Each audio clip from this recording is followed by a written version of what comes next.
नमस्कारम everyone.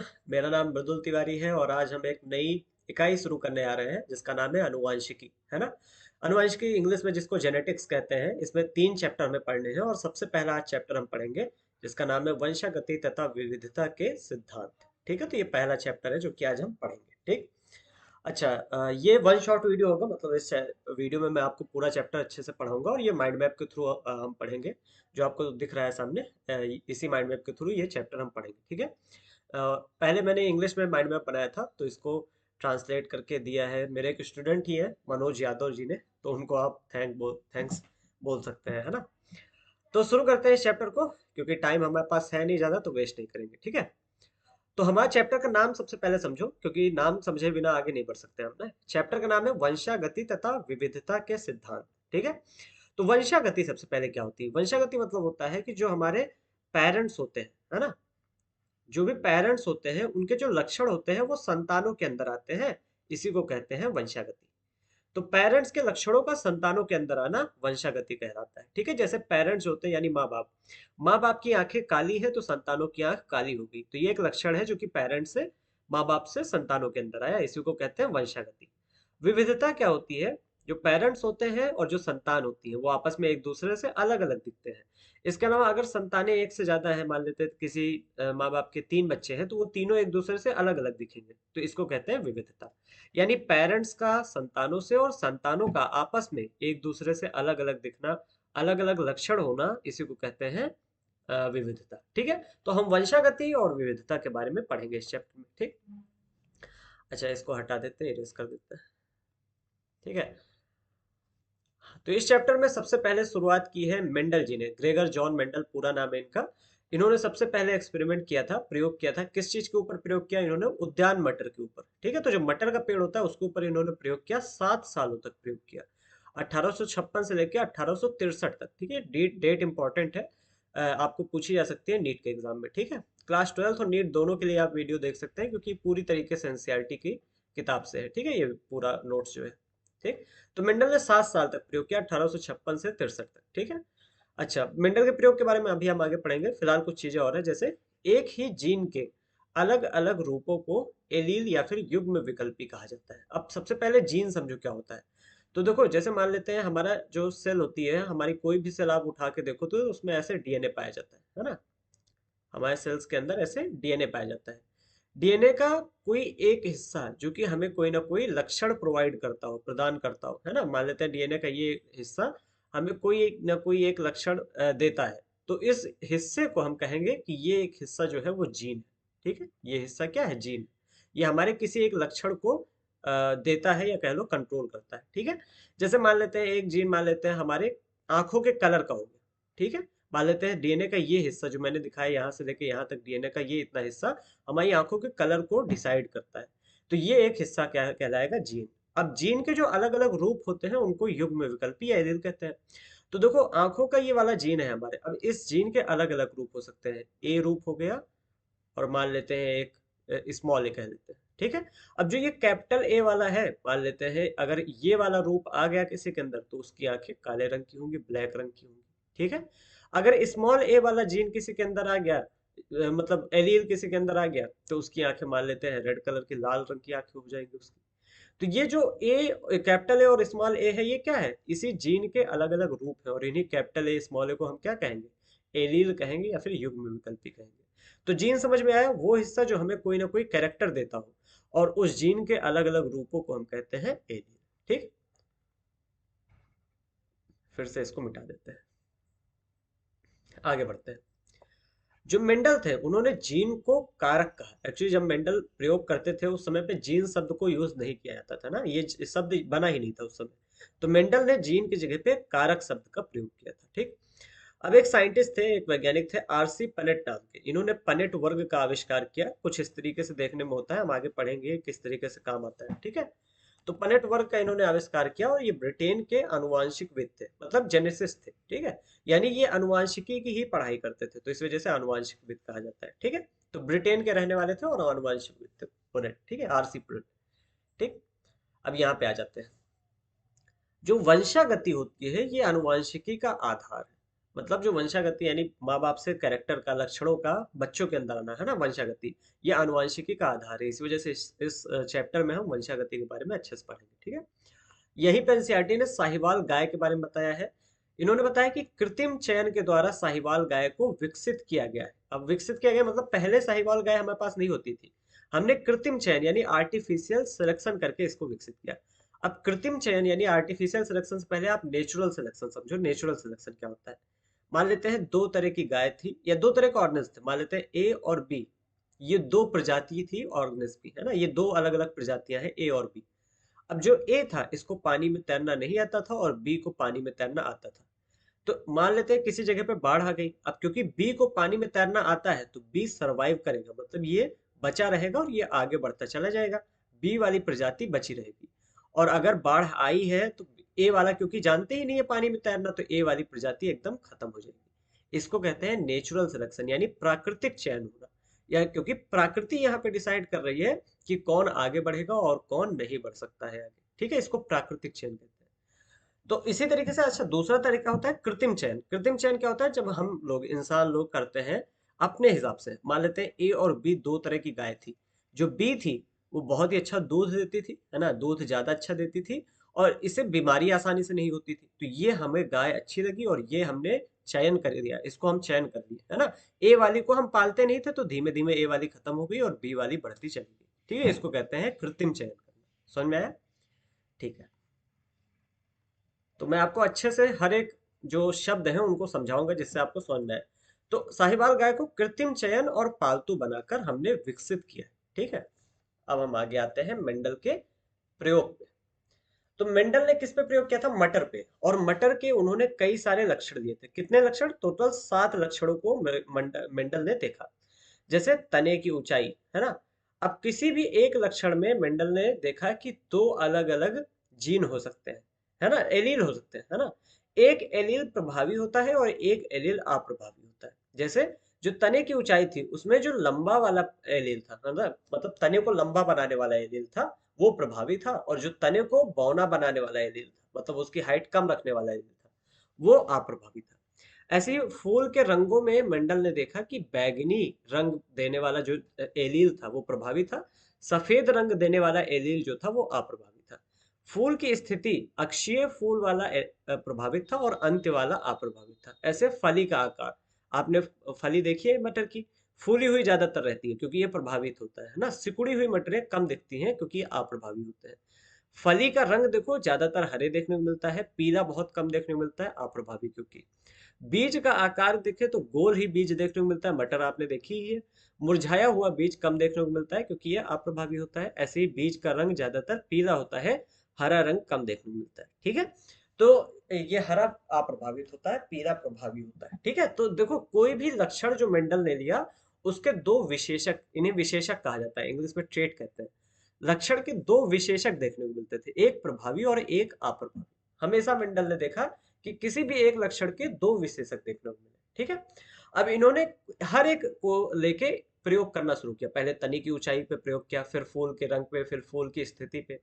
हमने क्या किया कि तने की ऊंचाई वाला एक्सपेरिमेंट यानी प्रयोग अपने सिलेबस में रखा है एनसीईआरटी ने।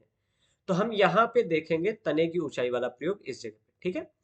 इसको हम कहते हैं एक जीन की वंशानुगति। एक जीन की वंशानुगति जिसे हम एकल संकर या फिर मोनोहाइब्रिड क्रॉस इंग्लिश में कहते हैं। संकर मतलब होता है क्रॉस कराना, ठीक है, जैसे आप कहते हैं नहीं, नॉर्मल भाषा में कहते हैं क्रॉस कराना, जैसे क्या कहते हैं उसे, रिप्रोडक्शन कराना, है ना, प्रजनन कराना।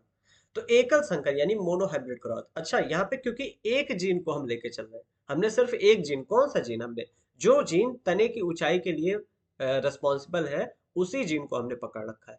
तो इसी वजह से एक जीन की वंशानुगति हम पढ़ रहे हैं। समझ में आया? अच्छा, अब मेंडल ने जनकीय मतलब समझ लो पेरेंट जिसे आप कहते हैं ना, माँ बाप। मेंडल ने जो माँ बाप लिए उसमें उन्होंने कहा कि एक जीन के जो एलील था वो कैपिटल टी था और एक जीन में जो एलील था वो स्मॉल टी था। अब जो कैपिटल टी था ये लंबा को शो करता है। जो कैपिटल में लिखा होता है वो हमेशा प्रभावी वाला जीन होगा, ठीक है। जो स्मॉल में लिखा होगा वो हमेशा अप्रभावी वाला जीन होगा। तो ये जो स्मॉल और स्मॉल टी था इससे बौना पेड़ देखने को मिलता था, मटर का, ठीक है। तो अगर कैपिटल टी रहेगा तो लंबा पेड़ देखने को मिलेगा मटर का, और स्मॉल टी रहेगा तो बौना पेड़ देखने को मिलेगा। अच्छा, यहीं पे एक चीज और समझो। यहीं पे एक चीज और समझो। कैपिटल टी स्मॉल टी रहेगा तो लंबा पेड़ होगा या फिर बौना पेड़। तो देखो, कैपिटल टी जो होता है ये प्रभावी होता है। ये क्या करता है ना, स्मॉल टी को मार्क बिठा देता है। कहता है जिस हिसाब से हम कहेंगे वही हिसाब से काम चलेगा। और कहता है कि अगर कैपिटल टी स्मॉल टी है, तब भी कैपिटल टी के हिसाब से पेड़ लंबा होना चाहिए, तो पेड़ लंबा ही रहेगा। तो इसको कहते हैं प्रभावी होना, ठीक है, एक के ऊपर दूसरे का प्रभावी होना। ठीक है। अच्छा, मेंडल ने जो पेड़ लिए, उनको उनका जीन देखो, कैपिटल टी और स्मॉल टी था। तो ये हम जो पेड़ देख रहे हैं आपके सामने, ये जो मतलब कैपिटल टी स्मॉल टी है, इसको हम कहते हैं समयुग्मी। ये जो पेड़ है, कैपिटल टी या स्मॉल टी, इनको हम कहते हैं समयुग्मी। समयुग्मी। ये समयुग्मी क्यों है? क्योंकि इसमें हाइब्रिड वाला सेक्शन नहीं है, मतलब कैपिटल टी स्मॉल टी नहीं है, इसको विषम युग्मी कहते हैं, है ना। सम युग्मी में दोनों एलील जो होते हैं वो एक जैसे होते हैं। जैसे कैपिटल टी ये पहला एलील है और ये कैपिटल टी दूसरा एलील है, दोनों एक जगह। यहाँ पे स्मॉल टी एक एलील है और दूसरा एलील स्मॉल टी है, तो दोनों एक जैसे। तो इसको हम कहते हैं सम युग्मी। ठीक है। तो ये जो है, हमने पेरेंट्स लिए, मतलब माँ बाप हमने लिए पेड़ के, है ना। जो मटर था उसके माँ बाप हमने लिए। अब इनके अंदर कराया क्रॉस, इनके अंदर क्या कराया, संकर कराया, हाइब्रिडाइजेशन कराया, क्रॉस कराया इनके अंदर। अब हमें पनेट स्क्वायर की जरूरत पड़ेगी। जो F1 पीढ़ी है, यहाँ पे पीढ़ी लिखा होना चाहिए, थोड़ा सा अजीब से लिखा है लेकिन ठीक है ना। F1 पीढ़ी मतलब होता है जो पहली संतानें हैं, उनका जो संतानें क्या क्या बन सकती है, ये देखने के लिए हम पनेट स्क्वायर का यूज करेंगे। तो देखो, जैसे कैपिटल टी वाला है, हमने कैपिटल टी यहाँ लिख दिया। दूसरा जो है स्मॉल टी वाला, तो स्मॉल टी हमने यहाँ लिख दिया। अब संतानें कौन कौन सी बन सकती है, तो मान लें अगर ये कैपिटल टी और ये स्मॉल टी साथ में आ गए, तो ये कैपिटल टी स्मॉल टी वाला बनेगा। और कैपिटल टी स्मॉल टी वाला पेड़ लंबा होगा कि बौना होगा, आप बताइए। ऑब्वियसली लंबा होगा, क्योंकि अभी मैंने बताया कि कैपिटल टी क्या है, प्रभावी है। और जो प्रभावी होगा वही इफेक्ट आएगा, वही देखने को मिलेगा। तो जब आप इसका जीन देखोगे, डीएनए देखोगे, तो आपको दिखेगा कि इसमें है तो आपके पास दोनों तरह के, मतलब एलील, है ना। एलील आपके पास दोनों तरह के हैं, कैपिटल टी स्मॉल टी भी। लेकिन जो प्रभावी है वही देखने को मिलेगा, यानी पेड़ आपको लंबा दिखेगा। ठीक है। अच्छा, अगर ये वाला कैपिटल टी इस वाले कैपिटल टी के साथ आया, तो भी कैपिटल टी स्मॉल टी और ये पेड़ भी लंबा रहेगा। अच्छा, अगर ये वाला कैपिटल टी इस वाले कैप स्मॉल टी के साथ आया, तब भी कैपिटल टी स्मॉल टी और ये पेड़ भी लंबा रहेगा। अगर ये वाला टी इस वाले टी के साथ है, तब भी कैपिटल टी स्मॉल टी और पेड़ अभी भी लंबा रहेगा, यानी चारों पेड़ लंबे, यानी सभी पेड़ लंबे होंगे। तो मेंडल ने क्या बताया कि जब भी हम समयुग्मी पेरेंट्स, मतलब कह लो जनकीय या फिर कह लो जो जनक होते हैं, है ना, जो माँ बाप होते हैं, अगर हम उस उनके समयुग्मी माँ बाप हम लेते हैं और उनके अंदर क्रॉस कराते हैं, तो जो पहली पीढ़ी होती है उसमें हमेशा जो प्रभावी जीन होता है, जो प्रभावी एलील होता है, वही दिखता है। यहाँ पे प्रभावी एलील क्या है, कैपिटल टी, यानी लंबाई वाला, जो लंबा कर देता है पेड़ को। और देखो चारों पेड़ लंबे दिखे। तो हमेशा जब भी पहली बार क्रॉस होता है, जो पहली पीढ़ी मिलती है, उसमें सिर्फ वही जीन देखने को मिलेगा, वही एलील देखने को मिलेगा जो प्रभावी होगा। जो अप्रभावी होगा वो एलील कहीं नहीं देखने को मिलेगा। अच्छा, ये पहली पीढ़ी की बात थी। अब आते हैं दूसरी पीढ़ी पे। दूसरी पीढ़ी में क्या किया गया, जो पहली पीढ़ी के चार चीजें मिली हैं, चार पेड़ दिखे हैं, इसी में से किसी भी दो पेड़ को उठा के उनके बीच में क्रॉस करा दिया गया। तो एक पेड़ हमने ये कैपिटल टी स्मॉल टी ये ले लिया, एक पेड़ कैपिटल टी स्मॉल टी ये लिया, और इनके बीच में करा दिया क्रॉस। अब फिर से हम पनेट स्क्वायर बनाएंगे। एक कैपिटल टी स्मॉल टी हमने यहाँ लिखा, एक कैपिटल टी स्मॉल टी हमने यहाँ लिखा। अब इससे और इससे क्रॉस होगा तो कैपिटल टी बनेगा। और ऑब्वियसली जब कैपिटल टी है तो पेड़ लंबा होगा। ठीक है। इससे और इससे क्रॉस होगा तो कैपिटल टी स्मॉल टी बनेगा, और कैपिटल टी स्मॉल टी पे भी पेड़ लंबा होगा। अच्छा, इससे और इससे क्रॉस होगा तो कैपिटल टी स्मॉल टी बनेगा, और कैपिटल टी स्मॉल टी में भी पेड़ लंबा होगा। अच्छा, इससे और इससे क्रॉस होगा तो स्मॉल टी बनेगा, और स्मॉल टी है तो पेड़ कैसा रह जाएगा, बौना रह जाएगा, क्योंकि दोनों के दोनों छोटे हैं। जब दोनों छोटे हैं तो पेड़ बौना रह जाएगा। तो F2 पीढ़ी में हमें लंबे पेड़ और बौने पेड़ दोनों देखने को मिलते हैं। किस रेशियो में, 3:1 रेशियो।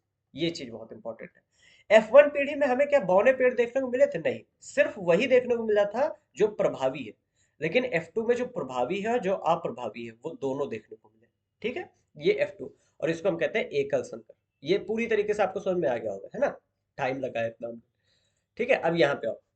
अब यहाँ पे दो रेशियो देखने को मिले आपको, दो रेशियो लिखा है, एक फिनोटाइप रेशियो लिखा है, अनुपात लिखा है। फिनोटाइप अनुपात क्या होता है, जो हमें बाहर से देखने को मिले। तो देखो जैसे हमने ये F2 वाला क्रॉस जो था उसमें देखो बाहर से हमने देखा कि 3 पेड़ लंबे देखने को मिले और एक पेड़ बौना। तो जो फिनोटाइप अनुपात था F2 में वो 3:1 हो गया, जो बाहर से हमें देखने को मिले, मतलब एक पेड़ है, पेड़ हमें जैसा दिख रहा है उसी को हम कहते हैं फिनोटाइप, है ना, जो सामने से दिख रहा है। जीनोटाइप क्या होता है कि पेड़ का जीन कैसा है। देखो भाई एक चीज समझो, कैपिटल टी है तब भी पेड़ लंबा होगा, कैपिटल टी है स्मॉल टी है तब भी पेड़ लंबा होगा। बाहर से हम कह सकते हैं कि पेड़ लंबा है, लेकिन हम ये थोड़ी बता सकते हैं कि कैपिटल टी के अकॉर्डिंग लंबा है या कैपिटल टी स्मॉल टी के अकॉर्डिंग लंबा है। भाई लंबा दोनों साइड से हो सकता है, चाहे कैपिटल टी हो चाहे कैपिटल टी स्मॉल टी हो, दोनों तरफ से लंबा हो सकता है।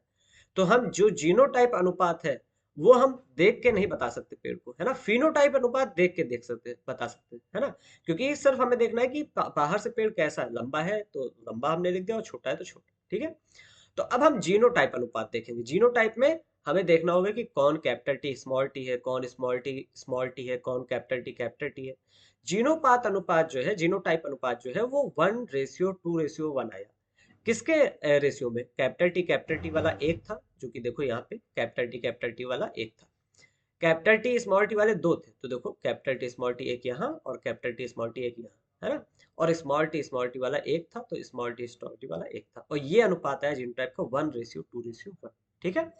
इसी अनुपात को मेंडल ने मैथ का यूज करके समझाया और प्रकट किया, तभी मेंडल की काफी ज्यादा बुराई भी हुई थी कि बायो में मैथ नहीं यूज कर सकते, है ना।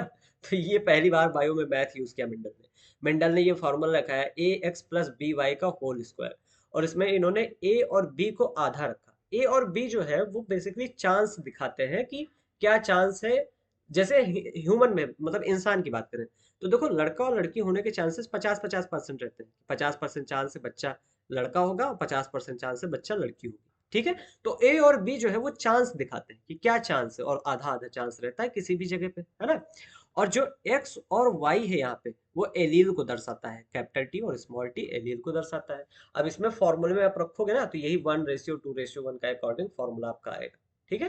तो ये मेंडल ने मैथ का यहाँ पे यूज किया, तो इसको हम कहते हैं एकल संकर। इतना आप समझ में आ गया आपको, ठीक है। अब हम आगे बढ़ते हैं, यहाँ पे आते हैं प्रभाविता का नियम।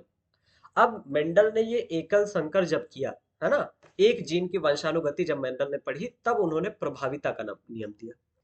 तो यहाँ आता है प्रभाविता का नियम, ठीक है। तो देखो विषम युग्मजी जनक के जोड़े में एक युग्म विकल्पी या फिर एलील दूसरे के ऊपर प्रभावी रहता है, लेकिन देखो विषम युग्मजी जनक में बाहर है ना, विषम में मतलब ये कैपिटल टी स्मॉल टी वाले केस में, है ना, जो कैपिटल टी होगा वो प्रभावी होगा किसके ऊपर, स्मॉल टी के ऊपर, ठीक है। जो सम युग्मजी होता है उसमें प्रभाविता का कोई मतलब नहीं ना, कैपिटल टी और कैपिटल टी दोनों एक ही तरह का काम कर रहे हैं, स्मॉल टी दोनों एक ही तरह का काम कर रहे हैं, तो विषम युग्मजी के जोड़े में जो है एक जो एलील होता है वो प्रभावी होता है दूसरे के ऊपर, ठीक है। इसको कहते हैं मेंडल का पहला नियम, जिसे हम कहते हैं प्रभाविता का नियम, प्रभाविता का नियम, ठीक है। अच्छा, मेंडल ने ये भी बताया कि जो कारक होते हैं वो जोड़े में होते हैं, है ना, जैसे कैपिटल टी या कैपिटल टी स्मॉल टी आदि, ठीक है। और जो लक्षण होते हैं वो कारक के द्वारा ही नियंत्रित किए जाते हैं, ये पहले ही मैं बता चुका हूं आपको, है ना। डीएनए में क्या होता है, जीन होता है, वही जीन जो है वो लक्षणों को कंट्रोल करता है, और जीन को ही मेंडल क्या कहते थे, कारक कहते थे, है ना।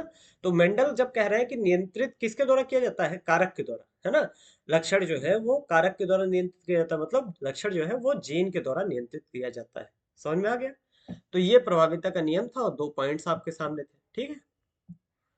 अच्छा, अगला नियम भी पढ़ लो यहीं पे, विसंयोजन नियम। विसंयोजन मतलब होता है अलग अलग होना। अब ये क्या कह रहा है, देखो ये नियम, युग्मक, हाँ देखो युग्मक बनने के समय, युग्मक मतलब होता है गैमीट, है ना, जैसे जो स्पर्म होता है या जो ओवम होता है वो एक युग्मक है।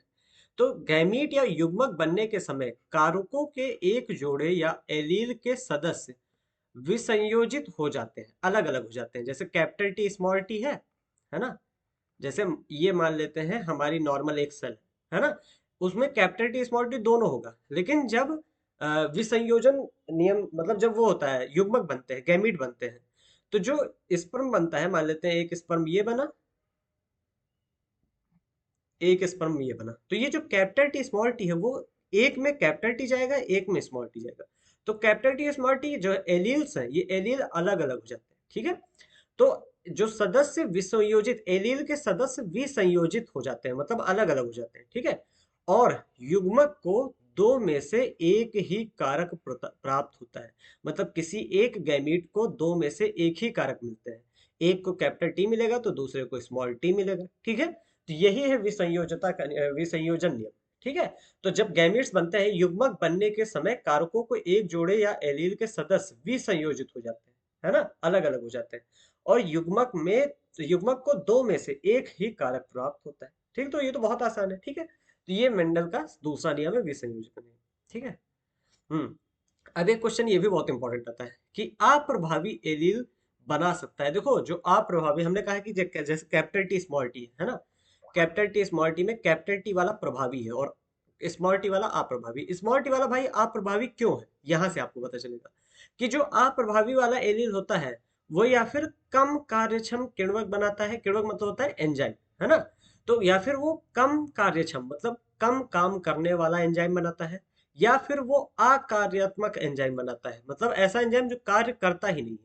और या फिर कोई एंजाइम बनाता ही नहीं है, और जब एंजाइम नहीं बनेगा तो वो काम नहीं कर सकता, है ना। जैसे कैपिटल टी वाले का एंजाइम बहुत अच्छा बनता है, लेकिन स्मॉल टी वाला जो एंजाइम बनाता है, या फिर वो कम बनाता है ना, बहुत कम है उसने बनाया, या फिर ऐसा एंजाइम बनाया जो कि कार्य कर ही नहीं सकता है, और या फिर एंजाइम बनाया ही नहीं, इसी वजह से वो अप्रभावी है। तो प्रभावी और अप्रभावी एंजाइम पे डिपेंड करते हैं, ठीक है। तो या फिर जो स्मॉल टी वाला था उसने या फिर कम कार्य करने वाला एंजाइम बनाया, या फिर ना कार्य करने वाला एंजाइम बनाया, या फिर कोई एंजाइम नहीं बनाया, ठीक है। तो इसी वजह से अप्रभावी होते हैं, ठीक है। अब इस पेज में ये आखिरी पॉइंट है, शुद्ध वंशक्रम या फिर तद्युप प्रजनन सम। इसका मतलब क्या होता है, ऐसी किस्में जिनमें लगातार आत्म प्रजनन हुआ हो, ऐसी किस्में जिसमें लगातार, जैसे हमने जो पेड़ लिया था यहाँ पे मेंडल में, जब हमने यहाँ पे क्रॉस कराया था, एकल संकर कराया था, तो देखो जो माँ बाप हमने लिए हैं वो शुद्ध वाले माँ बाप, मतलब कैपिटल टी है यहाँ पे, यहाँ स्मॉल टी है, कोई भी हाइब्रिड नहीं है, मतलब विषम युग्मी नहीं है कोई, सारे के सारे सम युग्मी है, ठीक है। तो ये जो जो सम युग्मजीवी होते हैं, इन्हीं को हम कहते हैं ये शुद्ध वंश क्रम से बने हैं। जो सम युग्मजीवी होते हैं वो शुद्ध वंश क्रम में होते हैं, और इनके अंदर गुणों का स्थिर वंशानुक्रम दिखाई देता है, मतलब जो गुण होते हैं या फिर जो लक्षण होते हैं वो स्थिर रहते हैं इनके अंदर, ठीक है। अलग अलग बहुत ज्यादा उसमें क्या कहते हैं उसे, वेरिएशन या फिर विविधता नहीं दिखने मिलती, ठीक है। और ये शुद्ध वंश क्रम कैसे बनाए जाते हैं, ये जो पेड़ होते हैं या फिर जो एनिमल्स होते हैं उनको लगातार आत्म प्रजनन कराया जाता है। मतलब जैसे यहाँ पे आप देखिए जो F2 पीढ़ी है, जो F2 पीढ़ी थी, यहाँ पे हमने क्या कराया है, आत्म प्रजनन, है ना। मतलब आपस में ही प्रजनन, जैसे ये एक हिसाब से भाई बहन ही तो हुए, कैपिटल टी स्मॉल टी और स्मॉल टी, है ना। यहाँ से हमने यहाँ से लेके आया था। तो आत्म प्रजनन, या जिसे आप कहते हैं सेल्फ क्रॉस, है ना, कुछ ऐसा आप कह सकते हैं, है ना। तो आत्म प्रजनन लगातार कराया जाता है। अच्छा, एक और चीज है परीक्षार्थ संकरण या टेस्ट क्रॉस, जिसे इंग्लिश में कहते हैं परीक्षार्थ। अब यहाँ परीक्षा लेनी है, टेस्ट लेना है, क्या परीक्षा लेना है कि जो प्रभावी फिनोटाइप है वो, उसका जीनोटाइप क्या है। देखो फिनोटाइप मतलब जो बाहर से दिख रहा है, बाहर से हमें एक पेड़ दिख रहा है कि एक पेड़ था बाहर से, वो हमें लंबा दिख रहा है, और एक पेड़ छोटा दिख रहा है। तो ये जो लंबा वाला पेड़ है यही प्रभावी फिनोटाइप है ना। अब इस प्रभावी फिनोटाइप में जीनोटाइप क्या है भाई, लंबे के लिए कैपिटल टी भी हो सकता था, कैपिटल टी स्मॉल टी भी हो सकता था। इन दोनों में से कौन सा है, कैपिटल टी है या कैपिटल टी स्मॉल टी है, इसका पता लगाने के लिए हम परीक्षार्थ संकरण कहते हैं, ठीक है। और ये इसमें किया क्या जाता है परीक्षार्थ संकरण में, जो प्रभावी फिनोटाइप होता है उस वाले जीव को अप्रभावी जनक से संकरण करते हैं, है ना। जो प्रभावी होगा, यानी ये जो कैपिटल टी या कैपिटल टी स्मॉल टी में ये वाला प्रभावी है, इसका जो इसके जनक होंगे उससे संकरण कराया जाएगा, और वो भी अप्रभावी जनक से, है ना। तो प्रभावी फिनोटाइप वाले जीव का अप्रभावी जनक से संकरण कराया जाएगा, तभी ये बनेगा। तभी हमें पता चलेगा कि वो कौन सा फिनोटाइप, जीनोटाइप कौन सा, मतलब कैपिटल टी है या कैपिटल टी स्मॉल टी, कौन सा जीनोटाइप, ठीक है। अच्छा, परीक्षार्थ संकरण पे एक डिटेल वीडियो अलग से मैंने बना रखा है, तो अगर आपको जानना है कि कैसे पता करते हैं, कैसे होता है, तो आप उस वीडियो से मतलब यहाँ पे जाके देख सकते हैं, ठीक है। तो ये हमारा पहला पेज था, ठीक। अब आते हैं दूसरे पेज पे। ये पीडीएफ आपको मिल जाएगा, ठीक है, तो फोटो लेने की जरूरत नहीं है। पीडीएफ ये फ्री ही मिलेगा आपको, है ना। तो डिस्क्रिप्शन में लिंक होगा, वहां से आप डाउनलोड कर सकते हैं, ठीक। तो ये हमारा दूसरा है। तो अब हम पढ़ेंगे प्रभाविता नियम के अपवाद। तो देखो हमने पढ़ा कि जब भी दो एलील होता है तो एक प्रभावी होता है दूसरे के ऊपर, लेकिन इसका कुछ अपवाद भी है, वो अपवाद हमें पढ़ना है। देखो, तो सबसे पहला दो अपवाद है। पहला अपवाद है अपूर्ण प्रभाविता, मतलब कंप्लीट इनकम्प्लीट डोमिनेंस जिसे आप कहते हैं, है ना। पूरी तरीके से प्रभावी ना होना, इसको कहते हैं अपूर्ण प्रभाविता, है ना। तो इनकम्प्लीट डोमिनेंस इंग्लिश में कहते हैं। संतति जनक के जैसी नहीं दिखाई देगी, मतलब जैसे माँ बाप होंगे उस तरीके से उसके जो संतान होगी वो उस तरीके से नहीं दिखेगी, है ना, माँ बाप जैसे नहीं होगी। जैसे उदाहरण एक एग्जांपल लेते हैं, जो स्वान पुष्प होता है, इंग्लिश में कहते हैं डॉग फ्लावर, है ना, स्वान पुष्प। इसको इसका जो साइंटिफिक नेम होता है, मतलब जैसे आप क्या कहते हैं, वैज्ञानिक नाम कहते होंगे, है ना, साइंटिफिक नेम जैसे आप कहते हैं, तो स्वान पुष्प जिसको स्नैपड्रैगन फ्लावर या फिर एंटी राइनम स्पीसीज के फूल कहा जाता है ना, एंटी राइनम स्पीसीज या स्नैपड्रैगन फ्लावर, तीनों नाम पूछे जा सकते हैं, ठीक है। चाहे आपको स्वान पुष्प दे दे, चाहे स्नैपड्रैगन दे दे, चाहे एंटी राइनम स्पीसीज दे दे, ठीक है। तो आपको तीनों याद रखना है। अब इसमें आपको अपूर्ण प्रभाविता देखने को मिलती है। देखो एग्जाम्पल देखो, इसमें जो कैपिटल आर वाला एलील होता है, मतलब जो कैपिटल आर और कैपिटल आर वाला जीन होता है, वो लाल रंग का फूल प्रोड्यूस करता है, ठीक है। और जो स्मॉल आर स्मॉल वाला जो जीन होता है, वो सफेद रंग का फूल प्रोड्यूस करता है। अब इस हिसाब से जो हम पढ़े हैं कि कैपिटल टी लंबा फ्लावर, है ना, बड़ा लंबाई वाला ऊंचाई वाला पौधा प्रोड्यूस करेगा, ठीक है। स्मॉल टी जो है वो बौना पेड़ पौधा प्रोड्यूस करेगा, ठीक है। और स्मॉल टी वाला भी क्या करेगा, लंबा पौधा ही प्रोड्यूस करेगा। अच्छा, उस हिसाब से कैपिटल आर लाल फ्लावर कर रहा है, स्मॉल आर गुलाबी फ्लावर, मतलब सफेद फ्लावर कर रहा है।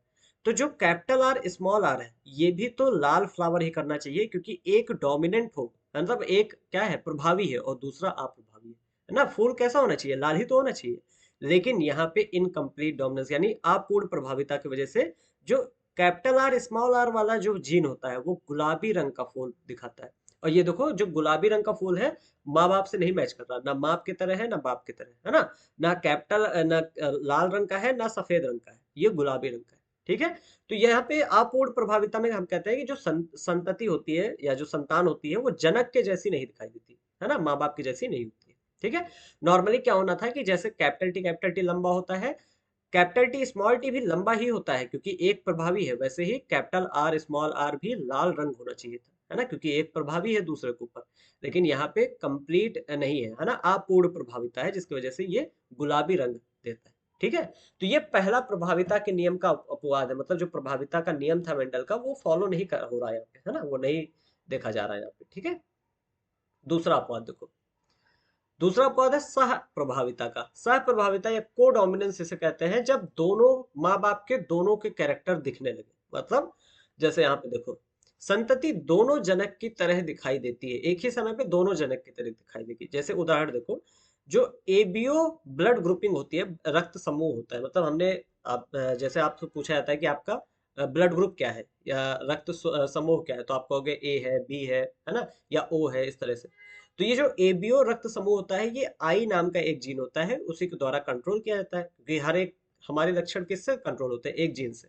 तो हमारा एक लक्षण है ब्लड ग्रुप, वो ब्लड ग्रुप आई जीन से कंट्रोल किया जाता है। और आई जीन के तीन एलील होते हैं, आई ए, आई बी और स्मॉल आई।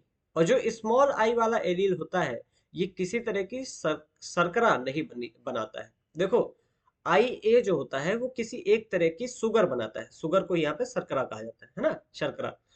आई बी जो होता है वो बी तरह की दूसरे तरह की सुगर बनाता है या शर्करा बनाता है। जो स्मॉल आई होता है, इन्होंने यहाँ पे सही से मतलब यहाँ पे लिखा नहीं है, यहाँ पे होता है स्मॉल आई, ठीक है, छोटा आई। जो स्मॉल आई होता है ये किसी तरह के शर्करा नहीं बनाता है, मतलब किसी तरह की सुगर नहीं बनाता है, ठीक है। अच्छा, अब यहाँ पे देखो, हम सह प्रभाविता कैसे देखते हैं। कभी भी जब आई ए और आई ए साथ में होगा तो ए ब्लड ग्रुप होगा, आई ए और स्मॉल आई साथ में होगा तब भी ए ब्लड ग्रुप होगा, क्योंकि शुगर कौन सी बन रही है या शर्करा कौन सी बन रही है, इसी पे ब्लड ग्रुप डिपेंड करता है ना। आई ए और आई ए दोनों ए वाली शुगर बना रहे हैं तो ए ब्लड ग्रुप, है ना। आई ए जो है वो ए वाली शुगर बना रहा है और स्मॉल आई कोई शुगर नहीं बना रहा है, तब भी तो ए ब्लड ग्रुप होगा, है ना, सही है। आई बी होंगे तो बी वाली शुगर बनेगी और बी ब्लड ग्रुप। आई बी और स्मॉल आई होगा तब भी तो आई बी जो है वो बी वाली शुगर बनाएगा, स्मॉल आई कोई शुगर नहीं बनाएगा, बी ब्लड ग्रुप होगा। लेकिन जब आई ए और आई बी साथ में आ जाते हैं तो आई ए क्या करता है, ए वाली शुगर बनाता है, और आई बी क्या करता है, बी वाली शुगर बनाता है, और यहाँ पे ए बी ब्लड ग्रुप आ जाता है। जबकि जब हम कैपिटल टी को स्मॉल टी के साथ में ला रहे थे तो ये कैपिटल टी हावी हो रहा था स्मॉल टी पे। यहाँ पे देखो ये वाला ना आई ए ना आई बी पे हावी हो रहा है, ना आई बी जो है वो आई ए पे हावी हो रहा है, मतलब दोनों एक दूसरे पे हावी हो नहीं रहे, प्रभावी हो ही नहीं रहे। तो दोनों एक साथ यहाँ पे दिख रहे हैं हमको, ए और बी एक साथ दिख रहे हैं, इसी को कहते हैं सह प्रभाविता। ठीक है, तो ये मेंडल के जो नियम था प्रभाविता का उसका दूसरा अपवाद है। ठीक है, साप्रभाविता। अच्छा, जो कैपिटल ए यहाँ पे दिखा है, यहाँ पे देखो प्रभाविता का नियम लग रहा है, क्योंकि आई ए और स्मॉल आई में से आई ए जो है वो प्रभावी है, तभी तो ए ब्लड ग्रुप। आई बी यहाँ पे प्रभावी है स्मॉल आई के साथ सामने, तभी तो बी ब्लड ग्रुप। तो ए और बी में लग रहा है, लेकिन ए बी में प्रभाविता का नियम फेल हो जाता है, यहाँ पे सह प्रभाविता देखने को मिलती है। ठीक है। अच्छा, एक और है, अगर स्मॉल आई दोनों होगा तो कोई शुगर नहीं बनेगी, तो हम कहते हैं ओ ब्लड ग्रुप। एक्चुअल में ये ओ नहीं होता है ना, रियलिटी जो होती है वो ये ओ नहीं होता, ये होता है जीरो, है ना, लेकिन हम ओ कहते हैं। ठीक है, तो ओ ब्लड ग्रुप जो होता है वो असल में क्या होता है कि हम कहते हैं जीरो शुगर, कोई शुगर नहीं बनी, लेकिन हम देखने से क्योंकि जीरो और ओ एक जैसे दिखते हैं तो हमेशा से इसको ओ ही कहा जाने लगा। तो ये समझ में आ गया, दो तरह के प्रभाविता नियम के अपवाद यहाँ पे आपको देखने को मिले, है ना। अच्छा, यहाँ पे आ जाओ, कुछ और चीजें हैं। बहुएलिलता मतलब एक से ज्यादा दो से ज्यादा एलील पाया जाता है। देखो मेंडल ने क्या कहा था यहाँ पे, देखो एक चीज मेंडल ने लिखा था कि जो कारक होते हैं वो जोड़े में होते हैं, मतलब एलील्स जो होते हैं वो जोड़े में, कैपिटल टी स्मॉल टी। लेकिन यहाँ पे देखो जरा, हम जब A B O blood group पढ़ रहे थे तो यहाँ पे तीन एलील आ गए, capital I A I B और स्मॉल आई, है ना। नॉर्मली क्या होता था, दो ही दिखते थे, कैपिटल टी स्मॉल टी दो ही दिखते थे, लेकिन यहाँ पे तो तीन हो गए ना, आई ए आई बी और स्मॉल आई तीन हो गए, इसको हम कहते हैं बहुएलिलता। ठीक है, बहुएलिलता में एक जीन के दो से अधिक एलील पाए जाना, इसे कहते हैं बहुएलिलता। उदाहरण है एबीओ ब्लड ग्रुपिंग या एबीओ रुधिर समूह में आई जीन का होना, है ना। आई ए और आई बी तो है, स्मॉल आई भी है, तो टोटल तीन एलील हो गए, इसे कहते हैं बहुएलिलता। बहुप्रभाविता क्या होती है, बहुप्रभाविता मतलब जो जीन होगा, यहाँ पे आप वो पढ़ो समझ में आएगा फिर। ठीक है, थोड़ा सा इसको ऐसे कर देते हैं जिससे आपको अच्छे से दिखे, है ना। हाँ, अब दिख रहा है ना, साइड में नहीं दिख रहा था ये चीज ठीक है। बहुप्रभाविता क्या होती है, देखो एक जीन, आई जीन, एक सेकंड, एक जीन यहाँ पे इन्होंने आई लिख दिया, इसको वन लिखो, ठीक है, तो इसको वन लिखो यहाँ पे पहले, सॉरी, ये वन है, ठीक है, समझ में आया, एक है।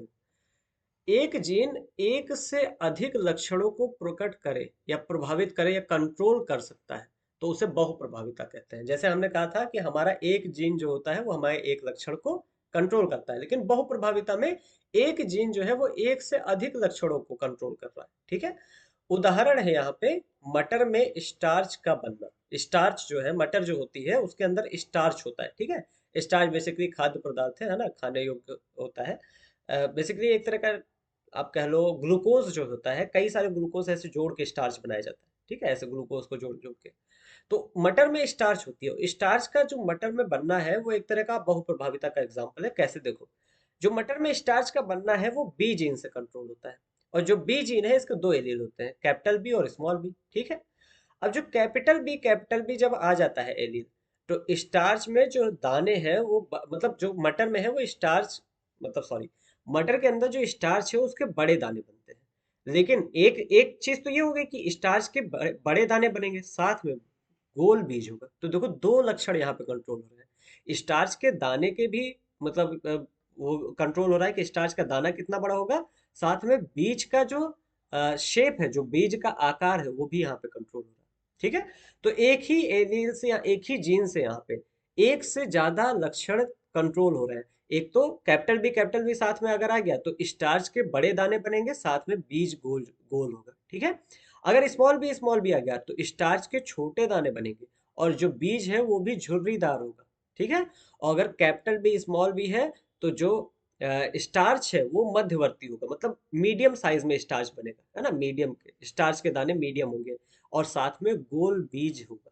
ठीक है। तो देख रहे हो यहाँ पे स्टार्च के दाने का जो मतलब साइज होगा वो कितना बड़ा होगा कितना छोटा होगा, साथ में जो बीज होगा वो गोल होगा या झुर्रीदार होगा, दोनों चीज एक ही जीन से कंट्रोल हो रही। कौन सा जीन? बीज। तो इसको हम कहते हैं बहुप्रभाविता। ठीक है। यहीं पे आते हैं फिर।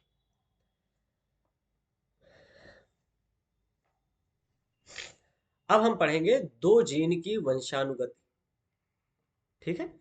दो जीन की वंशानुगति, एक जीन की वंशानुगति हमने पढ़ ली थी जहां पे एक ही जीन हम लेते थे, अब हम दो जीन को लेकर चल रहे हैं। तो यहाँ पे देखो कौन कौन सा दो जीन है। सबसे पहले हमने मटर ही ले रखा है ना। मटर में ये जो कैपिटल आर है ये राउंड के लिए, मतलब आर जो है ये राउंड के लिए स्टैंड करता है और ये दिखाता है कि जो मटर का दाना है वो गोल गोल है, तो गोल मटर के दाने हैं।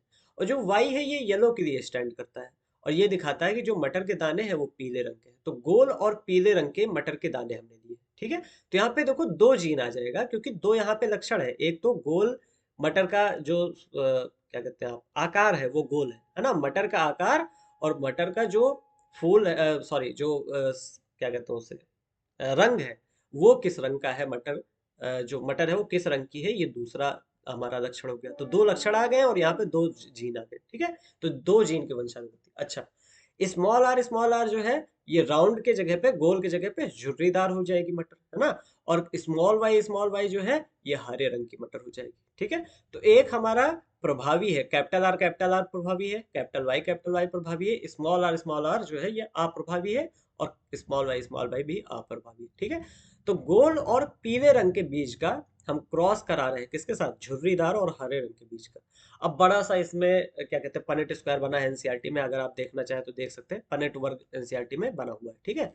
लेकिन उसके में उसमें क्या क्या जो इंपॉर्टेंट है वो मैं आपको बताता हूँ। जो F1 जनरेशन होती है वो हमें ये मिलती है, capital R capital Y small Y. ठीक है। F1 जनरेशन यानी पहली संतान जो मिलती है वो हमें इस तरह की मिलती है, सारी संतानें ऐसी ही रहेंगी, capital R capital Y small Y. ठीक है। अच्छा, जब मैं पूछूं कैपिटल आर स्मॉल आर में जो बीज होगा वो गोल होगा या झुर्रीदार होगा, तो गोल होगा क्योंकि कैपिटल आर जो है, जो कैपिटल आर है वो प्रभावी है ना स्मॉल आर के ऊपर।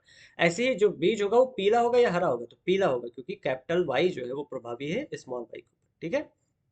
अब जो F1 जो हमें मिला है ये कैपिटल आर स्मॉल आर और कैपिटल वाई स्मॉल आई, इनका स्वपरागण कहते हैं, मतलब सेल्फ पॉलिनेशन जिसे आप कहते हैं हम करा देते हैं। ठीक, सेल्फ क्रॉसिंग कराते हैं, है ना।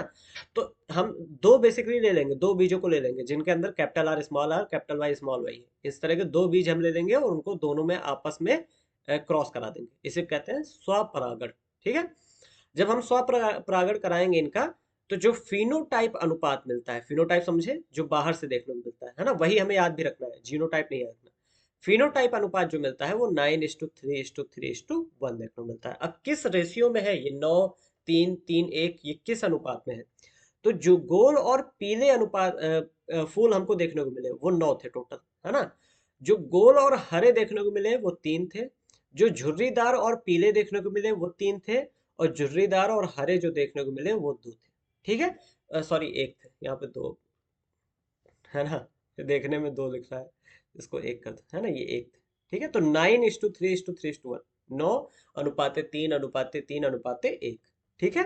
तो इस तरह से अनुपात मिला। अच्छा, अब इसमें ये देखो जो हमारे जनक थे, जो पेरेंट हमने ले रखा था जनक, माँ बाप, गोल और पीले थे। तो गोल और पीले में 9 पेड़ हमें देखने को मिले। तो ये 9 के 9 पेड़ कैसे हैं? अपने पापा या मम्मी की तरह। ठीक है। अच्छा, इसके अलावा दूसरा वाला देखो जो झुर्रीदार और हरा, है ना, जो हमने दूसरा ले रखा था पेरेंट यानी जनक जो रखा था, जो झुर्रीदार और हरा था। और झुर्रीदार हरा में यहाँ पे देखो ये वाला एक ऐसा है जो कि झुर्रीदार और हरा है। तो देखो 9:3:3:1, इसमें आप जोड़ोगे चारों अनुपात को तो 9:3:12, 12:3:15, 15:1:16, 16 में से जो है 9 और 1 10, 10 ऐसे थे जो कि माँ बाप जैसे थे, है ना, एकदम माँ बाप जैसे, या फिर गोल पीले या फिर झुर्रीदार और हरे। ठीक है। तो माँ बाप जैसे कितने थे? 10। ये जो 3 और ये 3 6 आए हैं, ये जो है ये दोनों के दोनों संकर है, संकर या कह लो हाइब्रिड है। हाइब्रिड कैसे है? क्योंकि देखो गोल और हरे हो गए, यानी गोल यहाँ से ले लिया, हरा यहाँ से ले लिया, ठीक है। और झुर्रीदार और पीले हैं, यानी झुर्रीदार यहाँ से ले लिया और पीला यहाँ से ले लिया, ठीक है। तो ये पूछा जाता है नीट के एग्जाम में कि कितने माँ बाप जैसे हैं और कितने आप कह लो नए बने हुए हैं या हाइब्रिड, ठीक है। अच्छा, जब दो जीन का वंशानुगति मेंडल ने कराई तो उन्होंने एक और नियम दिया जिसका नाम था स्वतंत्र अपयूहन का नियम। ये नियम क्या कहता है? जब किसी संकर, संकर मतलब होता है हाइब्रिड, है ना, हाइब्रिड में लक्षणों के दो जोड़े लिए जाते हैं, तो लक्षण के यहाँ पे देखो दो जोड़े लिए गए, है ना, ये एक लक्षण और एक लक्षण, ये दो जोड़े लिए गए। तो किसी एक जोड़े का लक्षण विसंयोजन दूसरे जोड़े से स्वतंत्र होता है। इसका मतलब जो आर और आर यहाँ पे है, जो कैपिटल वाई ये दोनों अलग हुए होंगे ना, जब आपने हाइब्रिडाइजेशन मतलब क्रॉस कराया होगा तो ऑब्वियसली ये और ये अलग हुए होंगे, और यहाँ पे ये और ये अलग हुए होंगे। तो ये जो स्वतंत्र अपयूहन का नियम कहता है, ये कहता है कि जो जो एक जोड़ा है उसका लक्षण विसंयोजन मतलब लक्षणों का अलग होना दूसरे जोड़े से स्वतंत्र है। मतलब ये कैपिटल आर ये वाला किसी भी दूसरे के साथ जा सकता है, चाहे इसके साथ जाए चाहे इसके साथ जाए, चाहे ये वाला कैपिटल वाई चाहे इसके साथ जाए चाहे इसके साथ जाए, इसमें कोई वो नहीं, कोई डिपेंडेंसी नहीं है। समझ में आ रहा? तो एक बार फिर से मैं समझाने की कोशिश करता हूँ क्योंकि मुझे लग रहा है हो सकता है कम समझ में आ रहा हो, ठीक है। तो लक्षण विसंयोजन का नियम फिर से एक बार समझो। तो एक गाना है, आपने सुना होगा, है ना, ये काली काली आंखें ये गोरे गोरे गॉल, है ना। तो काली काली आंखें और गोरे गोरे गॉल गॉल कह रहा हूं मैं, गाल, ठीक है। ये लेके चलते हैं, ठीक है। इससे आप समझोगे, काली आंखें और गोरे गाल, ठीक है। ये दो अलग अलग लक्षण है कि नहीं? एक ये लक्षण है एक ये लक्षण है, मतलब दो अलग अलग कैरेक्टर है। अब किसी बच्चे के अंदर, ये एक बच्चा है, ठीक है, ये एक बच्चा है, इसके अंदर मान लेते हैं काली आंखें आ गई, और हम कहेंगे जिसके अंदर काली आंखें आई उसके अंदर गोरे गाल जरूर आएंगे, तो ये गलत है ना। काली आंखें आने से और गोरे गाल के आने से ये दोनों एक दूसरे से एकदम इंडिपेंडेंट है, मतलब अलग अलग है, स्वतंत्र है। हो सकता है इसके अंदर काली आंखें आ जाए गोरे गाल ना आ पाए, या काली आंखें ना आए गोरे गाल आ जाए। समझ में आ रहा है? हम ये नहीं कह सकते कि अगर काली आंखें इसके अंदर आ गई तो गोरे गाल आएंगे ही, या फिर हम ये भी नहीं कह सकते कि अगर इसके अंदर काली आंखें नहीं आई तो गोरे गाल भी नहीं आएंगे, या हम ऐसा भी नहीं कह सकते कि गोरे गाल आ गए तो काली आंखें आएंगी। मतलब समझ रहे हो, इन दोनों में आपस में कोई रिश्ता नहीं है, या फिर काली काली आंखें या फिर गोरे गोरे गॉल, दोनों आपस में इर्रिले मतलब इंडिपेंडेंट है, स्वतंत्र है। या फिर एक कैरेक्टर जो है उसका दूसरे कैरेक्टर से कोई लेना देना नहीं है, ये कहता है मेंडल का ये वाला नियम जो भी हम पढ़ रहे हैं, ठीक है। तो ये समझ में आ गया होगा अब अच्छे से, है ना, ठीक है। तो जब भी कभी भी जो पेरेंट्स होते हैं मतलब जो माँ बाप होते हैं उनसे एक से ज्यादा कैरेक्टर बच्चे के अंदर आते हैं तो एक कैरेक्टर दूसरे कैरेक्टर के आने या ना आने से इंडिपेंडेंट होता है, उससे कोई फर्क नहीं पड़ता है। ये मेंडल का तीसरा नियम था, ठीक है। समझ में आया? तो ये था काली काली आंखें और गोरे गोरे गाल, ठीक है।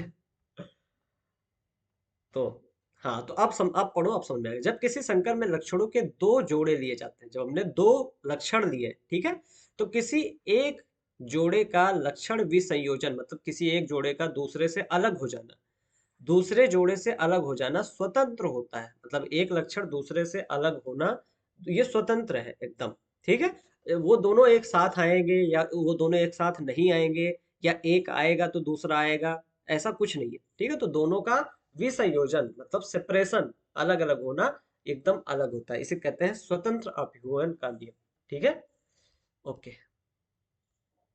हाँ, ये हम पढ़ चुके हैं। इस पेज में आखिरी चीज है मेंडल के कार्य की पुनः खोज। अब देखो मेंडल का कार्य जो था काफी अच्छा था, लेकिन मैथमेटिक्स इन्होंने यूज किया और काफी चीजें जो है वो 100% कंफर्म नहीं थी। इस वजह से मेंडल के कार्यों को लोगों ने काफी समय तक, लगभग 50-55 साल तक, कोई उपाधि ही नहीं दी कि ये अच्छा भी है या ये देखने के लायक भी है ना।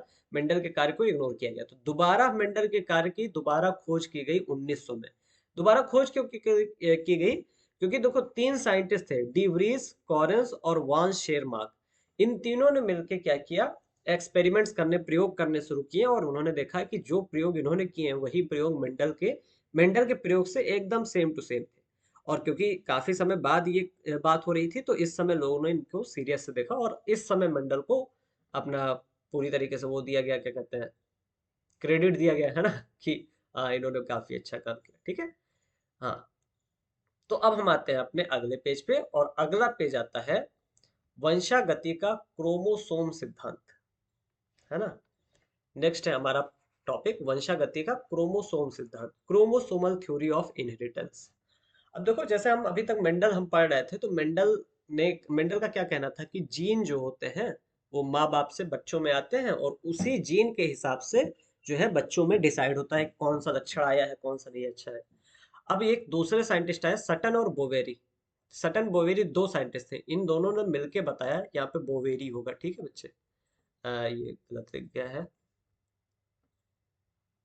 सटन एंड बोवेरी, ठीक है, यहाँ पे वाह होगा, सटन एंड बोवेरी। इन्होंने देखो, मेरी हिंदी राइटिंग बहुत गंदी है ठीक है। सटन एंड बोवेरी, इन दोनों ने मिलके बताया कि जो जीन आते थे, वो जैसे जीन आते थे, जीन के हिसाब से जो है डिसाइड होता था कि कौन सा लक्षण किसके अंदर जाएगा, वैसे ही सेम टू सेम क्रोमोसोम्स भी जो होते हैं वो भी लक्षण डिसाइड करते हैं। तो सटन एंड बोवेरी ने देखा कि क्रोमोसोम का व्यवहार भी जीन जैसा ही है, जैसे जीन कैरेक्टर डिसाइड करता था वैसे क्रोमोसोम भी कैरेक्टर को डिसाइड करते हैं। और सटन एंड बोवेरी ने ये चीज बताया, और इसे सिद्ध किसने किया? मॉर्गन ने। अब हम आते हैं मॉर्गन के बारे में पढ़ेंगे। तो टी एच मॉर्गन नाम के एक वैज्ञानिक थे, इन्होंने ही क्रोमोसोमल थ्योरी ऑफ इनहेरिटेंस, या जिसे आप कहते हैं वंशागति का क्रोमोसोम सिद्धांत, इसके बारे में इन्होंने प्रयोग किया। किस पे प्रयोग किया? इन्होंने फल मक्खियों के ऊपर प्रयोग किया, जिसको हम फ्रूट फ्लाई कहते हैं, है ना, फ्रूट फ्लाई कहते हैं, या फिर साइंटिफिक नेम बहुत ही अच्छे से पूछा जाता है, याद रखना अच्छे से, ड्रोसोफिला मेलानोगास्टर, कई बार आएगा ये ड्रोसोफिला नाम। तो ड्रोसोफिला मेलानोगास्टर के ऊपर इन्होंने, मॉर्गन ने एक्सपेरिमेंट या फिर प्रयोग किया। ठीक है। अच्छा, इन्होंने क्या प्रयोग किया? अच्छा, सबसे पहले इन्होंने ये देखो कि फ्रूट फ्लाई या फिर ड्रोसोफिला मेलानोगास्टर को इन्होंने क्यों लिया। इसके दो तीन कारण थे भाई, कई चीजों पे प्रयोग हो सकता था, लेकिन इन्होंने फ्रूट फ्लाई ही क्यों लिया? तो सबसे पहले मॉर्गन ने कहा कि इन्हें प्रयोगशाला में सरल कृत्रिम माध्यमों पर रखा जा सकता है और उगाया जा सकता है, या कह लो विकसित किया जा सकता है। जो फ्रूट फ्लाई होती है ना, जैसे एक केला रख दो आप किसी जगह पे, उसी केले के भरोसे वो अपना बढ़ती जाएंगी, मतलब रिप्रोडक्शन भी करेंगी, ग्रोथ भी करेंगी, ठीक है, प्रजनन भी करेंगी, बढ़ेंगे भी, है ना। तो सरल कृत्रिम माध्यमों, मतलब आर्टिफिशियल चीजों पे इनको ग्रो कर सकते हो, ठीक है, प्रयोगशाला में, लैब के अंदर, ठीक है। जो जीवन चक्र होता है ड्रोसोफिला का, वो 2 हफ्ते का होता है। तो हम कई जीवन के कई आप कह लो वंशों को पढ़ सकते हैं, मतलब हमने एक ड्रोसोफिला को पढ़ा, उसके बच्चे को, फिर उसके भी बच्चे को, फिर उनके भी बच्चे को, इस तरीके से कई छोटे समय में कई हम ड्रोसोफिला के बारे में पढ़ सकते हैं, कई वंश को, ठीक है।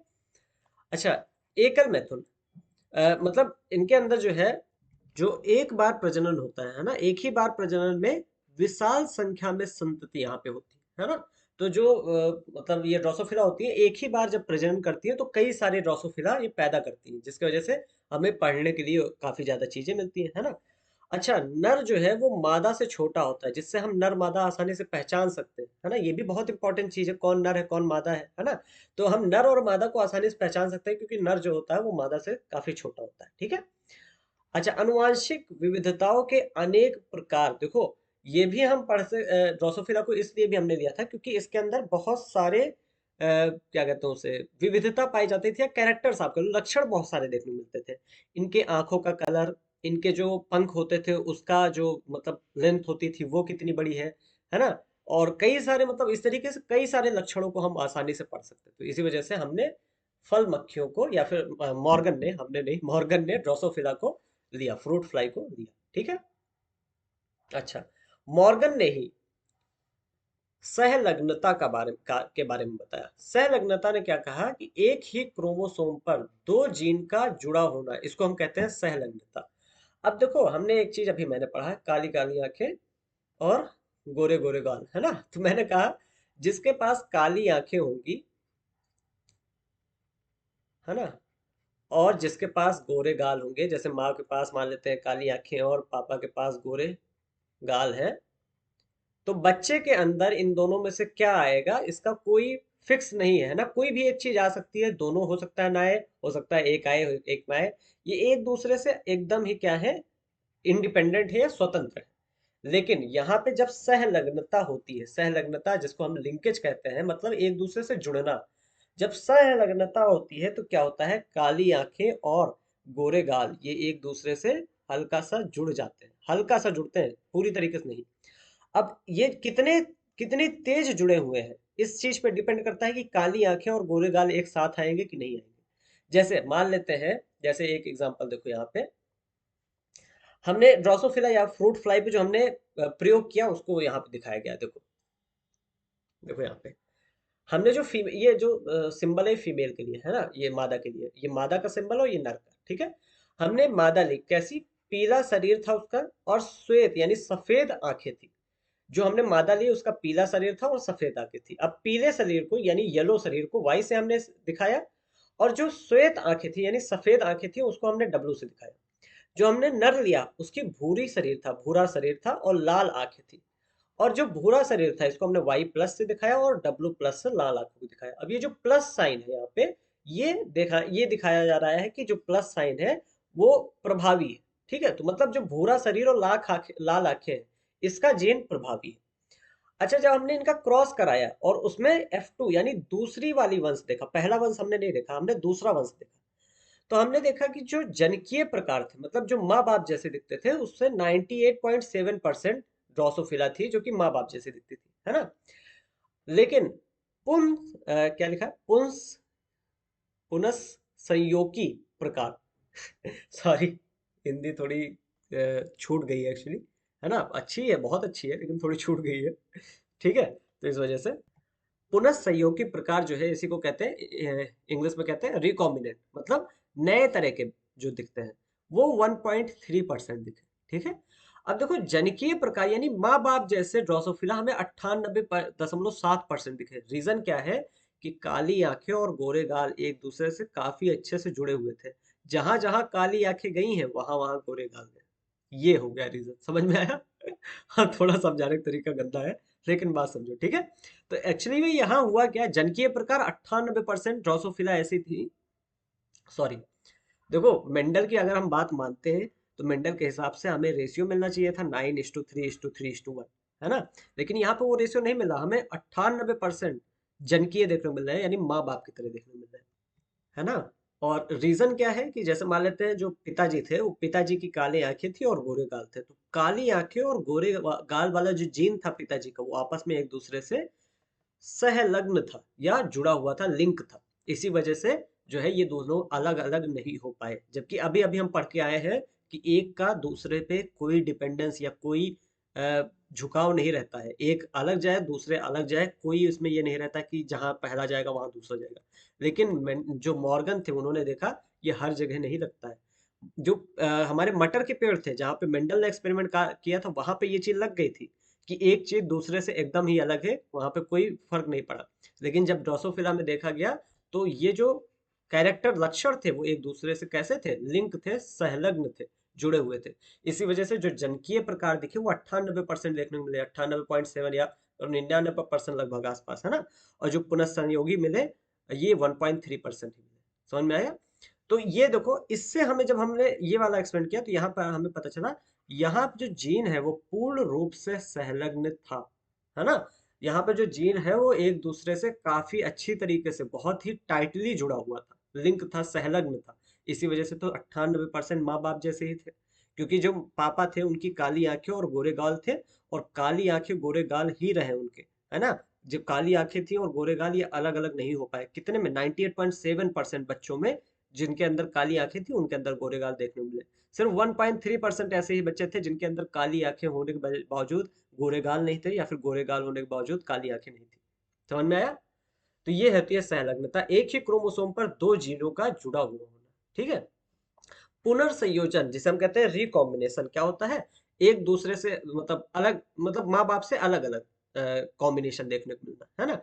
आजनकीय जीन संयोजनों का उत्पादन, आजनकीय यानी माँ बाप जैसे थे उस तरीके के जीन ना देखने को मिलना, तो ये जो 1.3% है, ये पुनर्संयोजन से ही बने। ठीक है। अच्छा, दूसरा देखो एक्सपेरिमेंट, जहाँ पे हमने मादा जो थी उसको हम श्वेत आंखें ली थी, मतलब सफेद आंखें ली थी और छोटे पंख लिए थे। तो यहाँ पे अब पंख आ गए है ना, क्योंकि कैरेक्टर हमारे पास बहुत लक्षण बहुत सारे हैं। तो श्वेत आंखें और छोटे पंख वाली हमने मादा ली, इसको WM से रिप्रेजेंट करा है। इसका क्रॉस करा है मेल से, यानी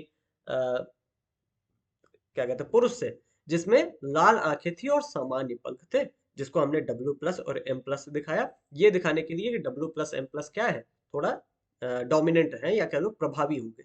लेकिन F2 जनरेशन हम जब ने देखी कि जनिकीय प्रकार 62.8% थे और पुंसयोगी जो प्रकार थे वो 37.2% थे। अब देखो यहाँ पे जनिकीय प्रकार इतने ज्यादा नहीं देखने को मिले, जहां पे यहाँ पे पीला शरीर और श्वेत वाले में देखने को मिले थे, है ना, 98.7%, है ना। इतने ज्यादा नहीं देखने को मिले यहाँ पे श्वेत आंखें और छोटे पंख वाले केस में जनिकीय प्रकार। रीजन क्या है कि यहाँ पे जो जीन था, यहाँ जो जीन था वो पूर्ण से संलग्न नहीं था, पूरी तरीके से पूर्ण रूप से संलग्न नहीं था, पूरी रूप मतलब अच्छे से एक दूसरे से जुड़ा नहीं था, है ना। तो जहां पे काली आंखें थी, मतलब इसको थोड़ा सा इरेज करते हैं, है ना, तब तो समझ में आएगा। हाँ, तो जहां पे काली आंखें थी वहां पे गोरे गाल आ सकते थे या फिर नहीं भी आ सकते थे। जहां गोरे गाल थे वहां काली आंखें आ सकती थी या नहीं आ सकती थी। ठीक है। जब हम देख रहे हैं जन के प्रकार 62.8% है, इसका मतलब जो 62.8% बच्चे रहे होंगे, ड्रोसोफिला बच्चे होंगे, उनके अंदर काली आंखें जहां पे होंगी वहां गोरे गाल देखने को ही मिले होंगे। लेकिन 37.2% में काली आंखें अलग, गोरे गाल अलग। समझ में आया? तो कभी सोचा नहीं था हमने कि एक बॉलीवुड का गाना इतना काम आएगा। ठीक है। तो ये मॉर्गन का क्या था, मॉर्गन ने क्या किया, क्रोमोसोमल थ्योरी, मतलब जो वंशागति का क्रोमोसोम सिद्धांत था उसके बारे में बताया। अच्छा, शुरुआत किसने की, सटन और बोवेरी ने, जिन्होंने देखा कि क्रोमोसोम का व्यवहार जीन के ही जैसा रहता है। समझ में आया? उसके बाद अब आते हैं यहाँ पे अल्फ्रेड स्टर्टिवेंट। तो ये एक वैज्ञानिक थे, इन्होंने रिकॉम्बिनेशन मैप दिया। इसी रिकॉम्बिनेशन मैप को आप आनुवांशिक मैप के नाम से भी देखेंगे, है ना। तो आनुवंशिक मैप, ठीक है, आनुवंशिक मैप के नाम से या चित्र के नाम से भी जानेंगे इसको। ठीक है, तो आप दोनों याद रखिएगा, आनुवंशिक मैप। ठीक है, इन्होंने रिकॉम्बिनेशन मैप या आनुवंशिक मैप, जैसे जेनेटिक्स मैप, जेनेटिक मैप कहते हैं हिंदी में, सॉरी इंग्लिश में, इन्होंने दिया। इन्होंने क्या किया, क्रोमोसोम के जीन युग्मों की पुनर्योजन आवृत्ति को जीनों के बीच की दूरी से नापा। ठीक है, इन्होंने क्या किया बेसिकली कि जैसे मैंने बताया यहाँ पे कि काली आंखें और गोरे गाल एक दूसरे से जुड़े हुए थे। ठीक है, जुड़े क्यों थे, क्योंकि ये एक ही क्रोमोसोम पे थे। ये मान लेते हैं क्रोमोसोम ऐसे होता है कुछ। ठीक है, इस क्रोमोसोम पे मान लेते हैं इस जगह पे काली आंखें वाली गुण था और इस जगह पे गोरे गाल वाला लक्षण था। ठीक है, तो ये दोनों लक्षण एक ही जगह पे थे। अब ये दोनों लक्षण जितने पास पास होते हैं ना उतनी ज्यादा जुड़े हुए होते हैं, क्योंकि ये देखो एकदम बगल बगल है, इस वजह से बहुत ज्यादा जुड़े हुए थे। और इस केस में देखो 98.7% ये साथ में ही रहे हैं। ठीक है, मान लेते हैं एक बार फिर से इसको बनाते हैं। ठीक है, और मान लेते हैं यहाँ पे था काली आंखों वाला और यहाँ पे था गोरे गाल वाला, क्योंकि ये बहुत दूर दूर थे तो इनका सेपरेशन हो सकता था, मतलब ये अलग अलग हो जाते थे और कम जनकीय प्रकार यानी पेरेंट्स के तरह कम दिखे यहाँ पे। ठीक है, और ये दोनों अलग अलग होने के चांसेस ज्यादा थे। तो इसको हम कहते हैं ये रिकॉम्बिनेशन आवृत्ति, है ना, क्या कहते हैं, हाँ आवृत्ति या फ्रीक्वेंसी, इंग्लिश में मुझे याद था एक्चुअली, है ना। इसी को कहते हैं हम आवृत्ति, फ्रीक्वेंसी, है ना। ठीक है, और इसी को देखते हुए जो स्टर्टिवेंट थे, इन्होंने जेनेटिक मैप को बनाया। ठीक है, पुनर्योजन की आवृत्ति को देखते हुए, रिकॉम्बिनेशन या पुनर्योजन की आवृत्ति को देखते हुए, ठीक है, इन्होंने जेनेटिक मैप को बनाया। अच्छा, अब हम आते हैं लिंग निर्धारण। तो लिंग निर्धारण या फिर सेक्स डिटर्मिनेशन जिसे हम कहते हैं, इसका शुरुआती प्रयोग जो है वो कीटों पर किया जाता है, यानी इंसेक्ट पर हम शुरुआत में इसका प्रयोग करते थे कि किस तरीके से डिसाइड होता है, ये निर्धारित किया जाता है कि कौन सा जो है प्रजाति, मतलब सॉरी ऑर्गेनिज्म जैसे कहते हैं, हिंदी में क्या कहेंगे उसको, पता नहीं, है ना, कौन सा, आप समझ लो पेड़ या फिर जो जानवर है वो कौन सा मादा होगा या कौन सा नर होगा, ये इसी को कहते हैं हम लिंग निर्धारण। ठीक है, तो इसके शुरुआती प्रयोग हम कीटों पे करते थे, इंसेक्ट पे करते थे। ठीक है, हेंकिंग नाम के साइंटिस्ट आए थे, इन्होंने एक्स काय या एक्स क्रोमोसोम के बारे में बताया। इन्होंने कहा कि जो एक्स, नहीं, इन्होंने एक्स क्रोमोसोम नहीं बताया, इन्होंने कहा कि एक्स काय एक चीज होती है और वही डिसाइड करती है कि लिंग कौन सा आएगा। और हेंकिन ने जो एक्स काय के बारे में बताया था, वो एक्स काय बेसिकली एक्स क्रोमोसोम होता है। आगे चल के ये पता चला, ठीक है, कि एक्स क्रोमोसोम को ही हेंकिन ने एक्स काय या एक्स फैक्टर के नाम से बताया था, ठीक है। अच्छा, अब लिंग निर्धारण में दो तरीके हैं। पहला तरीका है नर विषम युक्त।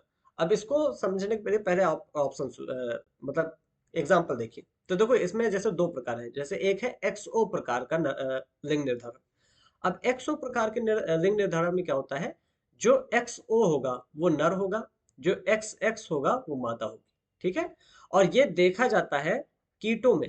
उदाहरण जैसे टिड्डा, है ना, जो ग्रासोपर होता है, टिड्डा होता है, उसके अंदर हमें एक्सओ तरह का लिंग निर्धारण देखने को मिलता है ना, कीट के अंदर, इंसेक्ट्स के अंदर ये देखने को मिलता है, ठीक है। अब यहाँ पे इंपॉर्टेंट जो बात है वो ये देखने के लायक है कि जो यहाँ पे ओ हमने लिखा है, वो बेसिकली दिखाता है कि यहाँ क्रोमोसोम है ही नहीं। जैसे मैंने बताया था कि अ, जब आप कहते हैं मेरा ब्लड ग्रुप ओ है, तो आपके अंदर किसी तरह की शुगर नहीं बन रही है आई जीन के द्वारा, है ना। और वो एक्चुअली में क्या था, जीरो था, जीरो को ओ कहा जा दिया था। तो यहाँ पे भी ये जो ओ लिखा हुआ है ना, ये एक्चुअल में क्या है, जीरो। तो यहाँ पे कोई क्रोमोसोम नहीं है, यानी नर के अंदर सिर्फ एक ही क्रोमोसोम है और मादा के अंदर दो। यानी नर के अंदर एक कम क्रोमोसोम पाया जाता है एक्सओ वाले प्रकारों में। तो टिड्डा के अंदर अब देखें, ग्रासोपर के देखें, तो नॉर्मल ग्रासोपर में जितने क्रोमोसोम पाए जाएंगे, मादा के अंदर जो है वो एक ज्यादा देखने को मिलेंगे, नर के अंदर एक कम क्रोमोसोम देखने को मिलेगा, ठीक है। तो ये एक्स ओ प्रकार है। अच्छा, एक्स वाई प्रकार में देखो, जो एक्स वाई वाला होगा वो नर बनेगा और जो एक्स एक्स वाली होगी वो मादा बनेगा। उदाहरण में अगर देखें तो जो मनुष्य होता है, यानी स्तनधारी मनुष्य बेसिकली, है ना। मनुष्य की बात करें जैसे हम, और स्तनधारी मतलब जो मैमल्स होते हैं, है ना, मैमल्स में जैसे गाय भैंस आ जाती है ना, ये सब भी, इनको सबको हम स्तनधारी है, मैमल कहते हैं, ठीक है। तो और मनुष्य भी स्तनधारी होते हैं, तो इस वजह से हम भी आते हैं। तो स्तनधारी और ड्रोसोफिला, यानी जो अभी हमने फ्रूट फ्लाई पढ़ी थी, इसके अंदर भी एक्स वाई प्रकार का लिंग निर्धारण होता है, ठीक है। ये एक्स वाई क्या है, क्रोमोसोम्स है, ठीक है। तो एक्स एक्स या एक्स वाई ये क्रोमोसोम्स है। अच्छा, हमने कहा कि ये एक्स वाई और एक्सओ जो है, ये नर विषम युग्मता को दिखाते हैं। नर यहाँ पे आपको पता है, नर तो मतलब पता ही है, मेल जो होता है। विषम युग्मता मतलब होता है कि जो मेल होगा उसके क्रोमोसोम अलग अलग होंगे। तो देखो जैसे यहाँ पे देखिए, मेल का क्रोमोसोम एक्स था और ओ था, अलग अलग। और वैसे ही यहाँ पे देखो एक्स वाई केस में मेल का क्रोमोसोम एक्स और वाई था, है ना। और फीमेल जो होती है उसके एक ही जैसे, यहाँ पे भी एक्स एक्स है और यहाँ पे भी एक्स एक्स है। समझ में आया। तो इसको हम कहते हैं नर विषम युग्मता। तो जब भी विषम युग्म होगा तब मेल बनेगा, यानी नर बनेगा, है ना। और जब सम युग्म होंगी तो मादा बनेगी। ये नर विषम युग्म है, यानी एक्स ओ प्रकार और एक्स वाई प्रकार वालों में देखा जाता है। दूसरे की बात करें जिसमें, जैसे हम कहते हैं मादा विषम युग्मता, मतलब जो मादा होगी, जो फीमेल होगी, उसमें विषम क्रोमोसोम देखने को मिलते हैं। और इसका एग्जाम्पल है जेड डब्ल्यू प्रकार का लिंग निर्धारण। इसमें जेड डब्ल्यू मादा होगी, तो देख लो जेड और डब्ल्यू, है ना, विषम यहाँ पे युग्म है और मादा बन रही है विषम युग्म से, ठीक है। और जेड जेड जो है ये नर बन रहा है। एग्जाम्पल है पक्षी, जो पक्षी होते हैं ना, जैसे गौरैया हो गई, और भी जो भी पक्षी होते हैं वो सारे के सारे मादा विषम युग्मता के वाले लिंग निर्धारण को फॉलो करते हैं, ठीक है। ओके, ये भी हमारा पूरा हो गया। अब हम आगे आते हैं चौथे पेज पे और पढ़ते हैं म्यूटेशन। म्यूटेशन के बारे में हम पढ़ेंगे, उसके बाद हम सीधा विकार पे आ जाएंगे, है ना। कहते हैं डिसऑर्डर जिसे हम कहते हैं।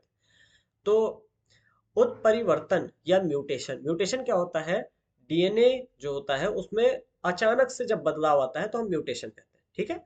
अब म्यूटेशन का क्या कारण हो सकता है, तो देखो डीएनए जो खंड है, उस डीएनए जो है उसका एक खंड हट जाना, मतलब डीएनए का कोई एक हिस्सा, एक पार्ट हट जाना, तो ऑब्वियसली डीएनए में बदलाव आ गया, है ना। या फिर एक एक्स्ट्रा हिस्सा उसमें डीएनए में जुड़ जाना, ये भी डीएनए में बदलाव आ गया, है ना। या फिर एकल क्षार युग्म परिवर्तन हो जाना, इसका मतलब, एक मिनट रुको, यहाँ पे एक चीज सही कर दूं, इसको हटा के यहाँ पे हमें लिखना है द्विगुणन, है ना। थोड़ा सा जूम करके लिखते हैं क्योंकि हमारी राइटिंग बहुत गंदी है हिंदी की। द्विगुणन, द्विगुणन, इंग्लिश में आप इसे कहते हैं डुप्लीकेट हो जाना, है ना। डुप्लीकेट मतलब कॉपी पेस्ट कर देना, ठीक है, डुप्लीकेट, ठीक है। हाँ, तो देखो डीएनए में अचानक से बदलाव, अब बदलाव क्या क्या हो सकते हैं। देखो मैंने यहाँ पे लिखा है कारण। कारण क्या क्या हो सकता है, तो डीएनए खंड में यानी डीएनए के किसी हिस्से में उसका हट जाना, डीएनए का कोई हिस्सा कट के हट जाए, ठीक है, या कोई एक्स्ट्रा हिस्सा जुड़ जाए डीएनए में, या फिर द्विगुणन हो जाए डीएनए का, या डुप्लीकेट हो जाए डीएनए का, जो है जैसे एक हिस्सा जो है वो दो बार हो जाए किसी रीजन से, तो ये सब क्या होगा, इसके सबकी वजह से म्यूटेशन या उत्परिवर्तन हो जाए, ठीक है। अच्छा, बिंदु उत्परिवर्तन क्या होता है, एकल क्षार युग्म के कारण, मतलब जब एक ही जगह पे परिवर्तन हो जाए डीएनए में। देखो डीएनए में जो होता है वो, जब आप जैसे डीएनए नॉर्मली क्या होता है, ऐसे इस टाइप से होता है ना, जब आप खोलते हो तो वो उसमें ऐसे बेस पेयर लगे होते हैं ना, क्षार युग्म जिसे आप कहते हैं, ठीक है, ऐसे ऊपर नीचे ऐसे क्षार लगे हुए होते हैं, यानी बेस लगे हुए होते हैं, इन्हें कहते हैं, किसी एक को ऐसे पकड़ लो तो इसको कहते हैं क्षार युग्म। जब किसी एक क्षार युग्म में गलती के वजह से म्यूटेशन हो जाए या उत्परिवर्तन हो जाए तो हम उसे कहते हैं बिंदु उत्परिवर्तन, ठीक है, किसी एक क्षार युग्म के वजह से हो तब, ठीक है, एक ही क्षार युग्म, तो इसे कहते हैं बिंदु उत्परिवर्तन या पॉइंट म्यूटेशन इंग्लिश में कहते हैं, ठीक है। अगली लाइन में फिर से गलती है ना, एक्चुअली दूसरे से लिखवाया है तो थोड़ा सा अलग तो हो ही जाएगा, ठीक है। तो थोड़ा सा एक सेकंड रुक जाओ, मैं जरा इसको सही लिख देता हूँ, तो सही लिखता हूँ साथ में मैं समझा देता हूँ आपको, ठीक है। ये जो डीएनए खंड का हट जाना, ठीक है, डीएनए खंड का हटना या फिर जुड़ना, है ना, एक्स्ट्रा खंड का जुड़ जाना, है ना, ये डीएनए खंड के हटने और जुड़ने से क्या हो जाता है ना, कभी कभी फ्रेम शिफ्ट म्यूटेशन हो जाता है, और हिंदी में भी फ्रेम शिफ्ट ही कहा जाता है, ठीक है। तो आप ऐसे लिखना, फ्रेम साथ में रहेगा शिफ्ट,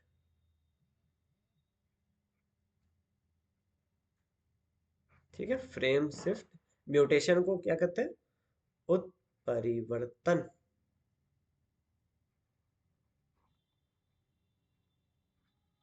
ठीक है। तो फ्रेम शिफ्ट म्यूटेशन या फ्रेम शिफ्ट उत्परिवर्तन ये डीएनए के खंड के हटने या जुड़ने से हो सकता है। अब ये फ्रेम शिफ्ट उत्परिवर्तन क्या होता है, ये अभी मतलब थोड़ा डिटेल का टॉपिक है, ये अभी आपको यहाँ जाने की जरूरत नहीं है, आगे होगा तो मैं बता दूंगा, ठीक है। फ्रेम शिफ्ट उत्परिवर्तन आप ध्यान रखिएगा कि डीएनए के हटने या जुड़ने से होता है, ठीक है। एनसीईआरटी ने एक आपको वो दिखा रखा है, हाँ वो एग्जाम्पल है, आसान से एग्जाम्पल ही जो है मैं आपको आसानी से बता सकता हूँ, तो एग्जाम्पल पे चलते हैं, ठीक है। तो जैसे कहीं लिखा था, राम हैज कैट, ठीक है, ये हमारा डीएनए का क्षार है ना, डीएनए के जैसे जो बेस होते हैं, जो क्षार होते हैं, वो है हमारे पास। अब वो क्षार जो है उसको हमने RAMHASCAT,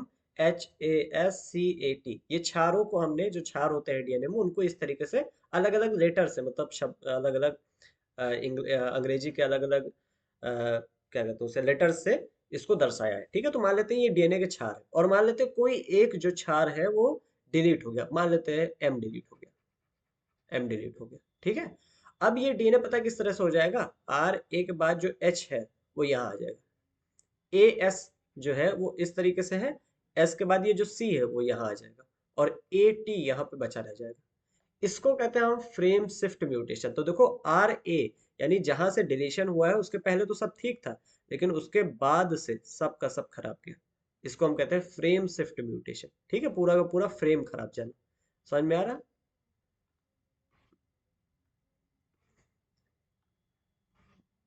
ओके, ठीक है।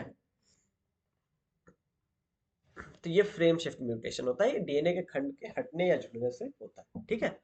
अच्छा,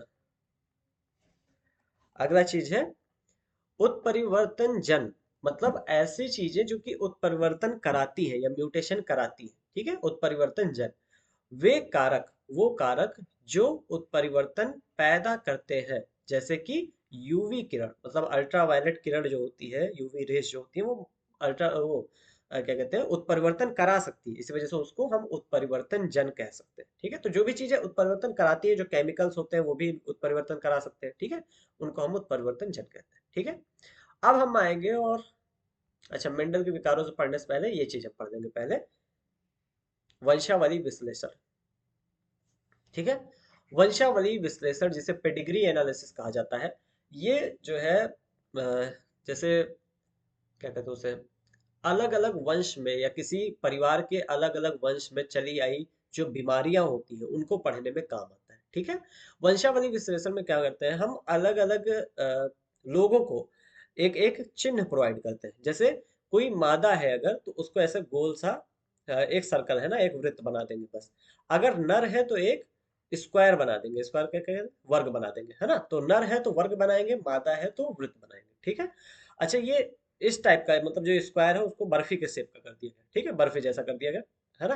तो ये जो है लिंग को उल्लेख नहीं, जब किसी परिवार में हमें पता रहता है कि जैसे पिछले 2 जनरेशन 3 जनरेशन पता है, उसके पहले अगर ऐसा कुछ हुआ जिसमें कि जो आदमी था उसका लिंग हमें पता नहीं था कि वो नर है या फिर मादा है, तो अगर लिंग का उल्लेख है नहीं, तो फिर हम इस तरीके से बर्फी के शेप का बनाएंगे। ठीक है। अच्छा, ये नॉर्मली खाली रहते हैं, अंदर ये सफेद दिखेंगे। अगर इसके अंदर कलर भर दिया जाए, जैसे लाल कलर यहाँ पे भर दिया गया है तीनों के अंदर, तो ये प्रभावित है। प्रभावित है मतलब इनके अंदर कोई ना कोई अनुवांशिक बीमारी है। ठीक है। तो प्रभावित का मतलब यहाँ पे ऐसा नहीं है कि इनके अंदर कॉलरा टाइफाइड है, नहीं। इनके अंदर क्या है, कोई अनुवांशिक बीमारी। ठीक है, अनुवांशिक बीमारी। ठीक है। अच्छा, एक हमने ये वर्ग लिया और एक वृत्त लिया और इसको जोड़ दिया, तो जोड़ दिया तो मतलब वर्ग और वृत्त यानी नर और मादा के बीच में यहाँ पे मैथुन यानी आप कह सकते हैं सेक्सुअल इंटरकोर्स जिसे आप कहते हैं, वो यहाँ पे हुआ है, मेटिंग हुई है। ठीक है। इनके बीच में रिप्रोडक्शन या प्रजनन हुआ है। ठीक है। अच्छा, नर और मादा के बीच में अगर दो डंडी खड़ी हमने कर दी, खींच दी, तो इसका मतलब होता है समरक्त मैथुन। मतलब आप कह लो, जिसे आप कहते हैं कौन से जीनस मीटिंग कहते हैं, ये आप कह लो क्या कहते हैं, परिवार के अंदर ही अगर हो रहा है ये चीज। ठीक है। अगर जो सेक्सुअल इंटरकोर्स है या फिर जो प्रजनन है वो परिवार के लोगों के सदस्यों के अंदर ही हो रहा है, तो उसको हम कहेंगे समरक्त मैथुन। ठीक है। तो एक ही बेसिकली परिवार के या कह लो रिश्तेदारों के बीच में मैथुन हो रहा है। ठीक है। तो उसको हम कहते हैं समरक्त मैथुन, अगर दो लाइनें खींची। ठीक है। अच्छा, तो हम पेडिग्री अब हम बनाते हैं तो कुछ इस तरीके से बनाते हैं हम, ऐसे वर्ग बनाएंगे, वृत्त बनाएंगे, उसको जोड़ेंगे, मतलब इन दोनों की शादी होगी या इन दोनों का प्रजनन हुआ। ठीक है। उससे दो बच्चे पैदा हुए, जो आगे की ओर बच्चा होगा वो बड़ा बच्चा होगा। ठीक है। तो बड़े बच्चे को हम इस तरफ बनाएंगे, जो छोटा बच्चा होगा वो इधर बनाएंगे। ठीक है। अच्छा, अगर किसी भी चीज में अंदर हम नंबर लिखते हैं, जैसे चाहे ये वृत्त में, चाहे वर्ग में, ठीक है, चाहे ये बर्फी वाले शेप में, इसमें अगर अंदर नंबर लिखते कि 2 लिख दे, 3 लिख दे, 4 लिख दे, तो दिखाता है कि कितने चीजें हैं। जैसे हम लिख दे कि इस वृत्त के अंदर ये जो मादा लिखा है, इस वृत्त के अंदर हम लिख दे 5, तो 5 मादाएं हैं। ठीक है। ऐसे ही यहाँ पे 5 अगर लिखा हुआ है, तो 5 प्रभावहीन संतति यहाँ पे है। ठीक है। प्रभावहीन मतलब जिसके अंदर कोई प्रभाव नहीं है। अगर प्रभाव होता तो 5 तो लिखा है लेकिन कलर भी कर देते हैं। ठीक है। तो कोई प्रभाव नहीं है, 5 प्रभावहीन संतति। तो ये है वंशावली विश्लेषण या पेडिग्री एनालिसिस। ठीक है। अच्छा, क्यों काम आती है पेडिग्री एनालिसिस, तो जो आनुवंशिक बीमारियां होती है उनको पढ़ाई करने में इनका काम आता है। ठीक है। अब हम आते हैं और पढ़ेंगे सबसे पहले मेंडलीय विकार। अच्छा, मेंडलीय विकार ऐसे विकारों को कहा जाता है जिसमें सिर्फ एक जीन के उत्परिवर्तन या म्यूटेशन के कारण विकार हुआ हो, है ना। एक जीन में कोई ना कोई खराबी हुई और उसके कारण हमें कोई बीमारी हो गई, कोई आनुवंशिक बीमारी हो गई, उसे कहते हैं मेंडलीय विकार। तो जैसे यहाँ पे मैंने बताया था ना, एक जीन के अंदर। अच्छा, तो आओ देखते हैं। जैसे पहली बीमारी है मेंडेलियन विकार है हीमोफीलिया। हीमोफीलिया जो है वो लिंग संलग्न अप्रभावी बीमारी है। अब ये 3 शब्द अलग अलग है और तीनों को समझना जरूरी है। पहली चीज कि ये लिंग संलग्न है, मतलब ये सेक्स लिंक्ड है, मतलब ये मेल और फीमेल को देख के होती है। किसी में ज्यादा होगी, किसी में कम होगी, अभी हम देखेंगे। ठीक है। मेल और फीमेल को देख के होती है। और अप्रभावी है, मतलब ये जनरली क्या है, रेसेसिव। जैसे मैंने बताया था कैपिटल टी स्मॉल टी में, जो कैपिटल टी वाला है ये प्रभावी है और स्मॉल टी अप्रभावी है। तो जो हीमोफीलिया का जो जीन होता है ना, वो अप्रभावी होता है। तो जब तक हीमोफीलिया का जीन कुछ इस तरह से होता है, हीमोफीलिया का जीन, ठीक है, ऐसा हम बना लेते हैं एच मान से, ऐसा मान लेते हैं कि एच है। तो जो ये एच है, वो अगर साथ में आया, जैसे एच और एच ये दोनों साथ में आए तभी बीमारी होगी। अगर एक अकेला एच है तो बीमारी नहीं कराएगा, क्यों, क्योंकि अप्रभावी है। तो याद रखना, हीमोफीलिया कैसी है, लिंग संलग्न है, मतलब ये लिंग पे डिपेंड करती है, मतलब कौन मेल है कौन फीमेल है, इस पे डिपेंड करती है। और अप्रभावी है, मतलब ये रेसेसिव या अप्रभावी है। ठीक है। थोड़ा सा और जूम करते हैं ना, साइड का कम दिख रहा है आपको। हाँ। अच्छा, प्रभाव रहित वाहक नारी से नर संतति को रोग संचार होता है। इसका मतलब क्या होता है? जो प्रभाव रहित नारी है, वाहक नारी मतलब होता है उस नारी के अंदर एच तो है ना? उस नारी के अंदर एच जीन है, लेकिन एक अकेला है, और एक अकेला है तो हीमोफीलिया नहीं होगा उस नारी के अंदर। लेकिन वो अगर ये एच जीन नर के अंदर चला जाए, मेल के अंदर चला जाए, तो उस मेल को हीमोफीलिया हो जाएगा। अब ये कैसे होता है तो समझो। जैसे जो फीमेल होती है ना, जो मादा होती है, जिसको हम ऐसे सिखाते हैं, मादा का क्या क्रोमोसोम क्या होता है, इंसानों के अंदर हम बात कर रहे हैं, एक्स और एक्स, है ना? जो हीमोफीलिया अगर है मादा के, है ना, जो मादा है उसके अंदर अगर हीमोफीलिया है, तो ऐसे एक्स एच और एक्स दिखाएगा आपको, समझे? और जो नर होता है जिसको ऐसे दिखाते हैं, उसका जीन कैसे होता है? उसका जीन ऐसे एक्स वाई ऐसा होता है। तो जब भी मान लेते हैं अगर ये नर है और ये मादा है, इनके बीच में प्रजनन हुआ और एक बच्चा बेटा पैदा हो रहा है, ठीक है? बेटा पैदा होगा तो उसका क्रोमोसोम कैसा होगा? आप ये बताइए, अगर एक बेटा पैदा होता है तो उसका क्रोमोसोम क्या होगा? X Y. तो ये एक्स और ये वाई अगर आ गए, तो एक्स एच वाई हो जाएगा।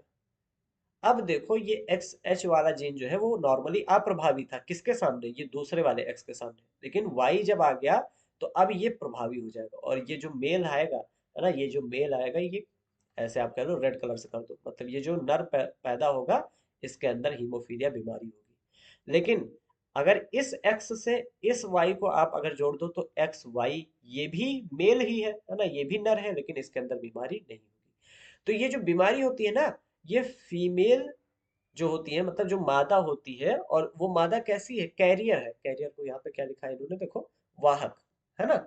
वाहक मतलब होता है कैरी करना या अपने अंदर रखना। तो जो यहाँ पे मादा थी, उसने अपने अंदर ये जीन रखा हुआ है, और इस जीन से ये बच्चे में, किसमें? नर बच्चे में आएगी। अच्छा, मादा बच्चे में बीमारी क्यों नहीं होगी, है ना? मैंने कहा कि ये नर बच्चों में आएगी बीमारी, तो मादा बच्चों में क्यों नहीं होगी? फीमेल लड़की, अगर लड़की हुई तो क्यों बीमारी नहीं होगी? क्योंकि लड़की के लिए हमें क्या चाहिए? इस फीमेल के पास से एक्स चाहिए, तो मान लेते हैं एक्स एच आ गया, और इस मेल के पास से भी तो एक्स चाहिए। तो अब इस एक्स एच जो है वो इस एक्स के सामने क्या है? आप प्रभावी है, समझे? तो मादा के केस में ये बीमारी नहीं होती है जनरली, लेकिन जो नर होते हैं उनके केस में ये आसानी से हो जाती है। इसीलिए कहा जाता है ये कैसी बीमारी है? ये बीमारी कैसी है? लिग्न संलग्न अप्रभावी बीमारी है। ठीक है, ये समझ में आया? हाँ, तो ये भी समझ में आ गया आपको, प्रभाव रहित मतलब जो वाहक नारी है वो प्रभाव रहित होगी, उसके अंदर कोई प्रभाव नहीं दिखेगा, उसके अंदर हीमोफीलिया नहीं दिखेगा, लेकिन उसके अंदर वाहक है, क्योंकि वो वाहक है तो वो हीमोफीलिया की जीन को कैरी करे हुए है, बस वो दिख नहीं रहा। से नर संतति के अंदर ये संचार होता है रोग का, ठीक है? रुधिर के थक्का बनने से संबंध एकल प्रोटीन प्रभावित होता है। अब हीमोफीलिया में क्या होता है? जो हमारा खून होता है, उसमें जो थक्का बनता है, मतलब खून जो है वो क्लॉट होता है ना, जमता है। तो खून जो जमता है उसके लिए कई सारे प्रोटीन लगते हैं, उसमें से एक प्रोटीन खराब जाता है, और उस प्रोटीन, अगर वो प्रोटीन नहीं खराब, मतलब अगर वो प्रोटीन नहीं बन पाएगा किसी वजह से, या खराब बन जाएगा, तो क्या होगा? हमारा खून जम नहीं सकता है। तो हीमोफीलिया में रुधिर के थक्का बनने से संबंध जो प्रोटीन होते हैं उनमें से एक प्रोटीन प्रभावित हो जाता है, समझे? एक छोटी सी चोट से भी रुधिर निकलना बंद नहीं होता। छोटी सी भी चोट आपको लग गई तो लगातार खून बाहर निकलेगा। नारी की रोगग्रस्त होने की संभावना विरल होती है। विरल मतलब होती है रेयर, मतलब बहुत कम होता है ऐसा कि नारी जो है उसके अंदर भी रोग हो। ज्यादातर ये पुरुषों में देखा जाएगा। नारी के अंदर रोग होने के लिए आपको पता है कौन सा जीन चाहिए? आपको यहाँ पे मैं दिखाऊं, जब जो ये एक्स एच है, ये वाला एक्स एच भी हो, जब दोनों के दोनों एक जैसे हो, तभी तो अप्रभावी जीन दिखाते हैं अपना, है ना? जब दोनों के दोनों एक्स एच हो तभी आप प्रभावित जीन सामने दिखते हैं। लेकिन ज्यादातर एक ही एक्स एच रहता है, दूसरा एक्स एच नहीं आ पाता है। तो इस वजह से नारियों में जनरली ये बीमारी नहीं देखने मिलती, पुरुष में देखने मिलती, ठीक है? अच्छा, अगर नारियों में ये बीमारी देखने को मिली, है ना, ये नारी में अगर ये बीमारी देखने को मिली, तो क्या जरूरी है उसके लिए, मतलब ऐसे बीमारी खत्म करने के लिए नहीं, क्या ऐसी कंडीशन होगी जब नारियों में भी ये बीमारी देखने को मिलेगी? तो नारी में, देखो, इसके लिए आवश्यक है, जो माता है वो वाहक होनी चाहिए, मतलब उस लड़की की, जो लड़की पैदा हुई है, उसकी मम्मी जो है वो वाहक होनी चाहिए, मतलब उनके अंदर ये जीन था, लेकिन ये प्रभाव नहीं था उसके अंदर, ठीक है। और जो पिता है वो हीमोफीलिया होना चाहिए, उसके अंदर हीमोफीलिया होना चाहिए। यानी अगर माता जो है वो एक्स एच एक्स हो और जो पिता है वो एक्स एच वाई हो, तब नारी के अंदर ये बीमारी होगी। क्यों? क्योंकि नारी के अंदर क्या जाएगा, यहाँ से एक्स एच जाएगा, यहाँ से एक्स एच जाएगा, दोनों एक्स एच और बीमारी हो जाएगी। समझ में आया? जो रानी विक्टोरिया है, इंग्लैंड की रानी थी जो, है ना, विक्टोरिया थी, खत्म हो गई ना अब तो रानी विक्टोरिया जो थी, इनके अंदर हीमोफीलिया वाहक थी है, और इनके परिवार में कई लोगों के हीमोफीलिया हो भी चुका है, ठीक है। तो ये भी याद रखना, एक केस है जो कि दे रखा है, पता नहीं क्यों। दूसरी बीमारी है दांत कोशिका अ, अरक्ता, ठीक है। दात्र कोशिका अरक्ता। अच्छा, दात्र मतलब आपको पता है, गांव में हंसिया यूज की जाती है ना, समझते हो ना? थोड़ा किस तरह की होती है, थोड़ा जो ऐसी होती है ना, कुछ इस टाइप की। इसको हम कहते हैं सिकल, है ना, इंग्लिश में कहते हैं सिकल, ठीक है। तो दात्र कोशिका अरक्ता जो है, इसको इंग्लिश में कहते हैं सिकल सेल एनीमिया। तो ये हंसिया के जैसी हमारी जो आरबीसीज होती है ना, जो आरबीसी होती है, उसका नॉर्मल शेप पता है कैसा होता है? सामने से देखो तो ऐसे गोल, और साइड से देखोगे तो ऐसे ऐसे कुछ इस तरह से दिखती है हमारी आरबीसी, ठीक है। तो गोल और चिपटी जैसे कुछ टॉफियां टॉफियां होती है इस टाइप की, है ना, गोल और चिपटी टाइप की होती है आरबीसी, ठीक है। लेकिन इस शेप से वो क्या होती है, इस तरह की हो जाती है आरबीसी हमारी, लाल रक्त कणिकाएं जो होती हैं, रेड ब्लड सेल्स, वो इस तरीके की हो जाती है। इसे कहते हैं हमारे अंदर क्या हो गया, सिकल सेल एनीमिया। अब ये किस वजह से हुआ है, जरा मैं इसको भी थोड़ा ठीक कर दूं।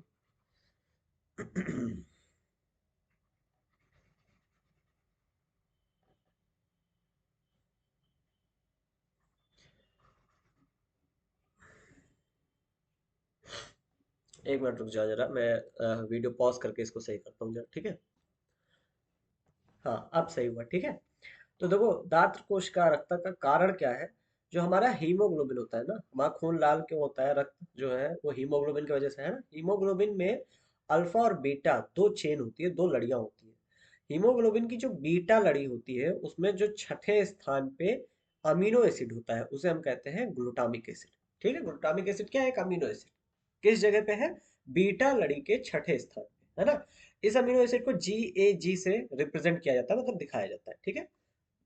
अच्छा, इस अमीनो एसिड के जगह पे, ग्लूटामिक एसिड की जगह पे दूसरी अमीनो एसिड आ जाती है, जो कि है वैलिन, जिसे GUG से दिखाया जाता है, ठीक है। तो अगर हीमोग्लोबिन की बीटा चेन में छठे स्थान पे ग्लूटामिक एसिड की जगह वैलिन आ जाता है, तो हमारा क्या हो जाता है, लग जाने से हमारे दांत कोष अरिक्ता हो जाती है, ठीक है। ये प्रॉब्लम हो जाती है, ठीक है। अब इसमें होता क्या है, जब भी छठे पोजीशन पे ग्लूटामिक एसिड की जगह वैलिन आ जाएगा, तो जो ऑक्सीजन है उसमें सॉरी, जो हमारी आरबीसी है ना, लाल रक्त कोशिका जो है, उसमें ऑक्सीजन का तनाव हो जाएगा, मतलब ऑक्सीजन की कमी हो जाएगी।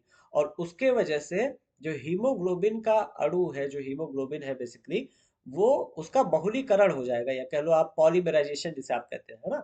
बहुलीकरण मतलब वो कई सारे हो जाते हैं ना, पॉलीमराइज हो जाते हैं बेसिकली, है ना। तो उनका बहुलीकरण हो जाता है, और बहुलीकरण होने की वजह से जो आरबीसी का पहले आकार था, जिसे हम कहते हैं द्विअवतल बिंब आकार, इस आकार से ये बदल के दात्राकार यानी हंसिए के आकार जैसा हो जाता है, ठीक है। तो इसे कहते हैं दात्र कोशिका अर्थ। समझ में आया? अब इसके बारे में कुछ चीजें, ये अलिंग क्रोमोसोम लग्न से और अप्रभावी है। तो जैसे पहले हमने देखा था हीमोफीलिया, देखो लिंग सहलग्न था ये, और ये अलिंग क्रोमोसोम सहलग्न है, मतलब यहाँ पे मेल फीमेल में कोई भेदभाव नहीं। जितना परसेंट ये मेल को हो सकता है, उतने परसेंट फीमेल को हो सकता है, कोई भेदभाव नहीं, ठीक है।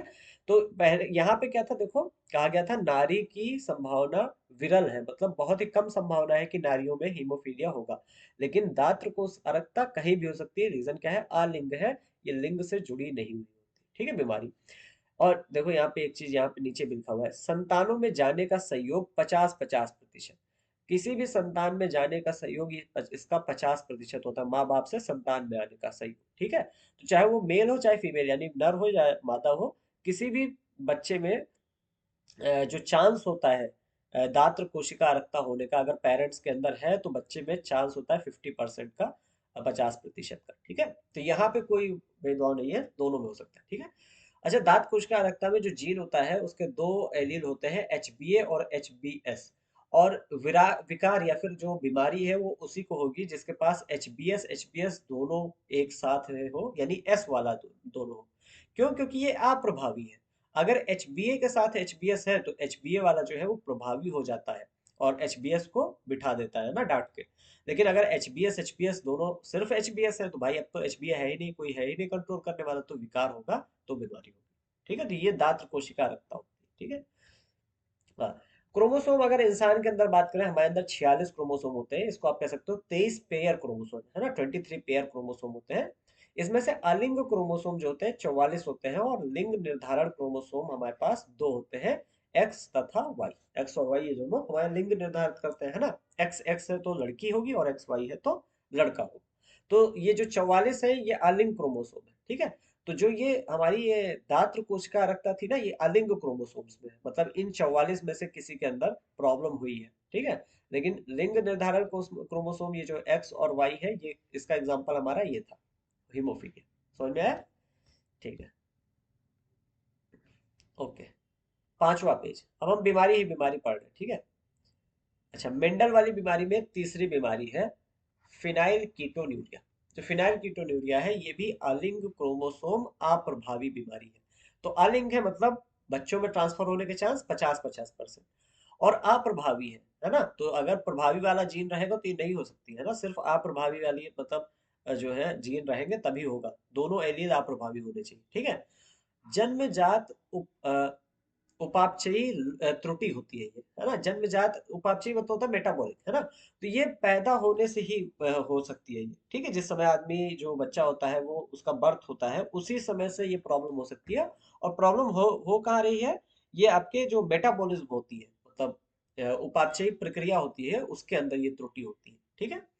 अच्छा, इसमें प्रॉब्लम होती क्या है, फिनाइल एलेनिन अम्ल को टेरोसिन अमीनो अम्ल में बदलने वाला एंजाइम की कमी हो जाती है। कौन सा एंजाइम का यहाँ पे, जो फिनाइल एलेनिन को फिनाइल सॉरी जो फिनाइल एलेनिन को, यहाँ देखो फिर से बढ़ते हैं, देखो एक एंजाइम है, वो एंजाइम क्या करता है, फिनाइल एलेनिन को टायरोसिन में बदल देता है। ये दोनों दोनों अमीनो अम्ल है, मतलब अमीनो एसिड है, ठीक है। तो फिनाइल एलेनिन को टायरोसिन में बदलने वाला जो एंजाइम होता है उसकी कमी हो जाती है। अब जब ये एंजाइम नहीं होता तो होता क्या है, फिनाइल एलेनिन टायरोसिन के बजाय फिनाइल पायरुविक एसिड में, यानी फिनाइल पायरुविक अम्ल में बदल जाता है। अब जो फिनाइल पायरुविक अम्ल है ये हमारे मस्तिष्क में एकत्रित होता है, और जिससे कि मानसिक दुर्बलता आती है ना। मेंटली जो बच्चा होता है वो कमजोर हो जाता है, ठीक है। इसके अलावा जो फिनाइल पायरुविक एसिड है ये वक्रक द्वारा कम अवशोषण होता है, मतलब जो किडनी होती है हमारी उसके द्वारा इसको बहुत ही कम एब्जॉर्व किया जा सकता है, एब्जॉर्व वो नहीं कर पाती किडनी। और इसके वजह से अतः क्या होता है, इसकी वजह से मूत्र के द्वारा उत्सर्जित हो जाते हैं, मतलब जो यूरिन होती है हमारी, जो हमारा पेशाब होता है उसके द्वारा ये बाहर भी निकलता है, ठीक है। तो पेशाब की जांच से इसका पता भी लगाया जा सकता है फिनाइल कीटोन्यूरिया का, है ना। ठीक है, तो ये तीन बीमारियां जो थी, ये तीनों कैसी बीमारियां थी, मेंडेलिय विकार थे। मेंडेलिय विकार जो कि एक जीन के प्रॉब्लम में हुई है, मतलब एक ही जीन में कोई ना कोई उत्परिवर्तन हुआ है, म्यूटेशन हुआ, उसके वजह से आते हैं, ठीक है। अच्छा, अब दूसरे तरह के हम विकार पढ़ेंगे। अच्छा, हाँ, कुछ और मेंडेलिय विकार हैं जैसे कि सिस्टिक फाइब्रोसिस, वर्णांधता और थैलेसीमिया। थैलेसीमिया भी हम आगे पढ़ेंगे, ठीक है। या पढ़ ही लेते हैं, देखो देखो एक्चुअली क्या हुआ था ना, कि कुछ विकार जो है एनसीईआरटी ने अ, एकदम पीछे दे रखे थे, है ना। जैसे चैप्टर जहाँ पे खत्म होता है, जहाँ चैप्टर होता है वहां पे नहीं, बुक के आखिरी में दे रखे थे, इस वजह से छूट गया था, ठीक है। तो इसी समय पढ़ लेते हैं। जो ये हमारा क्या कहते हैं, फिनाइल कीटोन्यूरिया है, इसको फिर से एक बार पढ़ते हैं। एक बार हमने फिनाइल कीटोन्यूरिया पढ़ा ना, क्यों होता है कैसे होता है, इसके बारे में फिर से पढ़ रहे हैं। यहाँ पे देखो, फिनाइल कीटोमेह व्याधि जिसे फिनाइल कीटोन्यूरिया कहते हैं। एक सेकंड रुक जाओ। हाँ, ठीक है, दोबारा हमने पढ़ा है, ठीक है। दोबारा हम क्यों पढ़ रहे हैं, क्योंकि ये इतनी जो चीज लिखी है यहाँ पे, ये एनसीईआरटी ने एकदम आखिरी में लिख दी थी, ठीक है। और शुरुआत में ध्यान नहीं दिया था मैंने। तो ये जो फिनाइल कीटोन्यूरिया है, ये बहुप्रभावी विकार है। बहुप्रभावी याद है ना आपने, देखा था जब एक ही जीन एक ही जीन होता है, वो एक से ज्यादा कैरेक्टर्स को, मतलब लक्षणों को कंट्रोल करने लगता है। ठीक है। आपने स्टार्च का जो कण होता है उसका साइज ध्यान है, उसको उसमें पढ़ा था ये आपने। ठीक है। तो ये जो फिनाइल कीटोन्यूरिया है, ये बहुप्रभावी विकार है। ठीक है। कारण क्या होता है?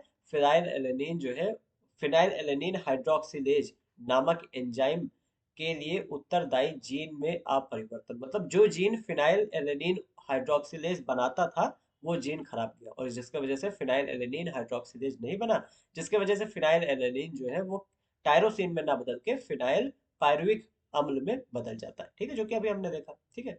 असर क्या होता है इससे, फिनाइल कीटोन्यूरिया से? तो मानसिक मंदन आपने देखा, क्योंकि ये जाके हमारे दिमाग में जमने लगता है ना। बालों का कम होना और त्वचीय रंजन, यानी जो हमारी स्किन होती है उसका पिगमेंटेशन होने लगता है। ठीक है। सफेद रंग का आदमी होता चला जाता है धीमे धीमे। ठीक है। त्वचीय रंजन, ये प्रॉब्लम्स होती है। ठीक है। और थैलासीमिया यहाँ पे पढ़ देते हैं, क्योंकि ये भी मेंडलीय बीमारी है, तो मेंडलीय बीमारी सारी एक साथ पढ़ते हैं हम, ज्यादा ये सही रहेगा। ठीक है। थैलासीमिया आखिरी मेंडलीय बीमारी है। ये अलिंगिक क्रोमोसोम संलग्न अप्रभावी जीन विकार है। देखो क्या समझ में आया आपको? अलिंगिक मतलब 50-50% चांस होंगे बच्चों के अंदर आने के, माँ बाप से बच्चों में आने के। ठीक है। क्रोमोसोम जो होगा आलिंगिक क्रोमोसोम के साथ में होंगे संलग्न, और अप्रभावी होंगे। ठीक है। अच्छा, जितनी भी, एक चीज मैं यहाँ पे आपको शॉर्टकट बता दूं, जितनी भी बीमारियां हम एनसीईआरटी के अंदर पढ़ते हैं सारी अप्रभावी है ना। प्रभावी वाली बीमारियां हमें नहीं पढ़नी है, सब अप्रभावी टाइप की होती है। ठीक है। तो ये जीन विकार है। अच्छा, उत्परिवर्तन के परिणाम स्वरूप हीमोग्लोबिन बनाने वाले ग्लोबिन की किसी एक श्रृंखला, अल्फा एवं बीटा, है ना, वहां पे बीटा लिखा हुआ है, ध्यान दे। ठीक है। किसी एक श्रृंखला, चाहे अल्फा चेन में चाहे बीटा चेन में, की संश्लेषण दर में कमी हो जाती है। देखो, अल्फा या बीटा चेन में से कोई एक चेन बन नहीं पाती, मतलब बहुत कम कम बन रही है। अब इसके वजह से होता क्या है, बनने वाला हीमोग्लोबिन जो है वो असामान्य हो जाता है। अच्छे से हीमोग्लोबिन नहीं बना, क्योंकि एक चेन या फिर अल्फा या फिर बीटा दोनों में से कोई एक चेन पूरी तरीके से नहीं बन पाई, मतलब जितना अमाउंट में हमें चाहिए थी उतनी नहीं बन पाई। ठीक है। और इसके वजह से हीमोग्लोबिन असामान्य रहता है, जिससे रक्ताल्प रक्ताल्पता हो जाती है। रक्ताल्पता यहाँ का क्या मतलब है? जैसे देखो, एनीमिया जिसे हम कहते हैं हिंदी में। ठीक है। जिससे रक्ताल्पता हो जाती है, कह लो खून की कमी जिसे आप कहते हैं। ठीक है। एनीमिया हो जाती है। ठीक है।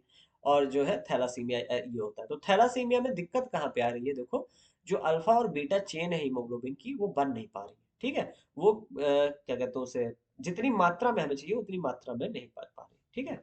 अच्छा, थैलासीमिया जो होते हैं, इसके दो प्रकार के थैलासीमिया है। अल्फा थैलासीमिया, जिसका जीन जो है वो एच बी ए जीन है। एच बी ए जीन है जिसमें दो एलील होते हैं, एच बी ए वन और एच बी ए टू। ठीक है।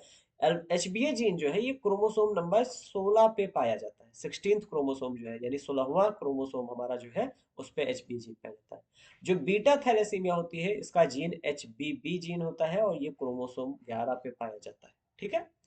अच्छा, थैलासीमिया में हमने देखा कि जो, क्योंकि थैलासीमिया ही हम पढ़ रहे हैं ना, इसमें हमने देखा कि जो अल्फा और बीटा चेन थी उनकी बनावट सही थी, लेकिन कमी हो गई किसमें? बनने में, मतलब उसकी मात्रा कम हो गई। तो जो थैलासीमिया है ये मात्रात्मक विकार है, मतलब मात्रा के कम होने की वजह से ये हमारे अंदर हुआ। लेकिन जो सिकल सेल एनीमिया थी, यानी दात्र कोशिका अरक्ता जो थी, ये गुणात्मक विकार है। वहां पे भी हीमोग्लोबिन था, लेकिन हीमोग्लोबिन की जो क्वालिटी थी, जो गुण था हीमोग्लोबिन का, वो खराब गया था, है ना। एक जो जहाँ पे ग्लूटामिक एसिड होना चाहिए था, वहां वैलिन आ गया था। तो ये इंपॉर्टेंट सवाल है, और नीट में कई बार पूछा जाता है कि थैलेसीमिया कैसा है? मात्रात्मक विकार है, जबकि दात्र कोशिका अरक्ता ये गुणात्मक विकार है ना। ये गुण के संबंध में है कि जो हमारी क्वालिटी है ना, हीमोग्लोबिन की, वो खराब गई। ठीक है। तो थैलासीमिया ये हो गया। अब हम आते हैं यहाँ पे और पढ़ते हैं क्रोमोसोमीय विकार, मतलब क्रोमोसोम की कम या ज्यादा होने की वजह से जो विकार आते हैं उनको पढ़ेंगे। अभी तक हम मेंडेलियन विकार पढ़ रहे थे, और मेंडल विकार जो होते थे वो एक जीन के दिक्कत के वजह से होते थे, जबकि एक क्रोमोसोम जो होता है उस पर कई जीन हो सकते हैं, है ना, 4, 6, 10, 12 कई जीन एक क्रोमोसोम के ऊपर हो सकते हैं। मेंडेलियन विकार क्या करता था? एक एक जीन के बारे में बात करता था। अब हम क्रोमोसोम के बारे में बात करेंगे, अगर क्रोमोसोम में विकार हो गया तो क्या होगा। और ये बहुत आसान है ना। तो इसमें क्या क्या हो सकता है, क्रोमोसोम की अधिकता हो सकती है, मतलब 46 से 47 क्रोमोसोम हो जाए। अनुपस्थिति हो सकती है, यानी 46 से 45 क्रोमोसोम हो जाए, या असामान्य विन्यास हो सकता है। मतलब जो असामान्य विन्यास मतलब समझते हो, जो क्रोमोसोम का अरेंजमेंट होता है, मतलब अ, मतलब एक के बाद एक कहते नहीं, अरेंज करना, तो वो अगर गलत हो जाए तब भी ये प्रॉब्लम हो सकती है। ठीक है, यहाँ पे देखो, असुगुणिता एन्यूप्लाइडी। असुगुणतिया गुणता या फिर एन्यूप्लाइडी क्या होता है, क्रोमोसोम की अधिकता या हानि। जैसे 46 क्रोमोसोम नॉर्मली हमारे अंदर होते हैं, 46 से 45 हो जाए, है ना। नॉर्मली कितने होते हैं, 46 होते हैं। 46 से अगर 45 हो जाए तो ये हमारी क्या है, एन्यूप्लाइडी या असुगुणिता है। ठीक है, 46 से 47 हो जाए, एक कम हो जाए या एक ज्यादा हो जाए, ये असुगुणिता है। ठीक है, दो कम हो जाए, दो ज्यादा हो जाए, ये सारी चीजें असुगुणिता है। ठीक है, एन्यूप्लाइडी। ठीक है, अच्छा, ये कारण क्या होता है अनुप्लाइडी का, कोशिका विभाजन के समय जो क्रोमेटिड होता है। अब ये सेल साइकिल और सेल डिवीजन जो चैप्टर है उसमें आप पढ़ते हैं क्रोमेटिड। ठीक है, वो उसका विसंयोजन नहीं हो सकता है ना, उसका सेपरेशन या कह लो वो अलग अलग नहीं हो पाता है। जो क्रोमेटिड होते हैं वो अलग अलग नहीं हो पाते हैं की अनुपस्थिति। ठीक है, विसंयोजन की अनुपस्थिति मतलब उनका अलग अलग ना हो पाना, इसके वजह से ये आती है असुगुणिता। ठीक है, या एन्यूप्लाइडी। ठीक, दूसरा तरीका है बहुगुणिता। बहुगुणिता जिसे पॉलीप्लाइडी कहते हैं, क्रोमोसोम का एक पूरा समुच्चय अधिक हो जाता है, यहाँ पे लिखा हो जाना। ठीक है, अब यहाँ पे क्या है, क्रोमोसोम जैसे हमारे पास 46 थे, 46 के जस्ट दो गुना हो जाए, मान लेते हैं क्रोमोसोम हमारे अंदर। ठीक है, तो 46 का दो गुना करोगे कितना, 92, है ना, सीधा 92, 9 दूनी 16, सॉरी दो छक दो छक 12, दो चौक 8, एक 9, है ना, 92। मान लेते हैं 46 से सीधा क्या हो जाए, अगर ये जो पॉलीप्लाइडी है इसमें क्या है, हमारे 46 क्रोमोसोम है, 46 से सीधा 92 हो जाए, दो गुना हो जाए या आधा हो जाए, मतलब 23 क्रोमोसोम बचे, तो इसको हम कहते हैं बहुगुणिता, पॉलीप्लाइडी।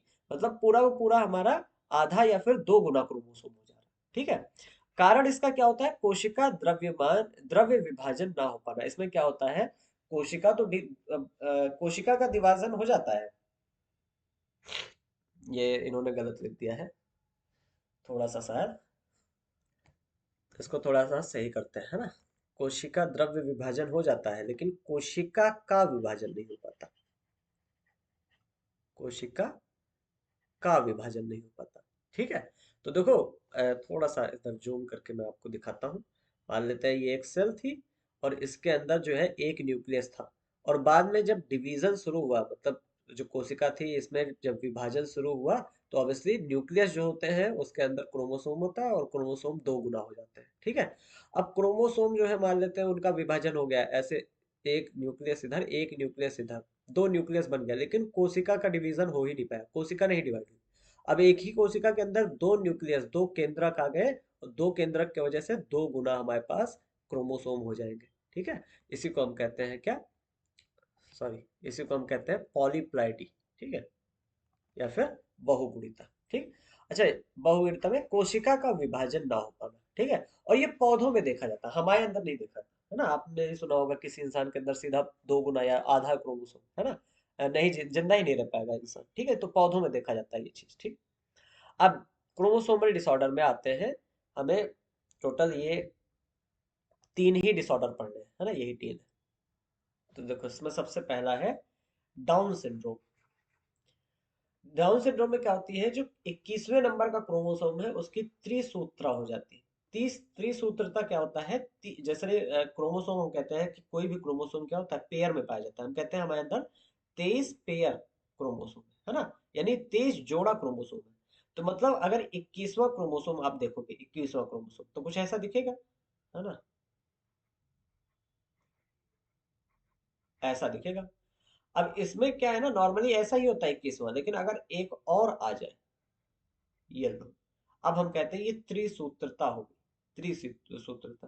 तो 21वें क्रोमोसोम की त्रिसूत्रता की वजह से डाउन सिंड्रोम होता है। ठीक है, क्या क्या लक्षण आते हैं, छोटा कद हो जाएगा इंसान का, छोटा सा गोल सिर होगा उसका, जीभ में खांच देखने को मिलेगी, आंशिक रूप से मुंह खुला रहेगा, है ना, हल्का मुंह जो है खुला रहता है हमेशा, चौड़ी हथेली, हथेली बहुत बहुत चौड़ी होगी, और पाम क्रीज देखने को मिलेगी, पाम क्रीज इन्होंने पाम क्रीज ही लिख दिया है ना।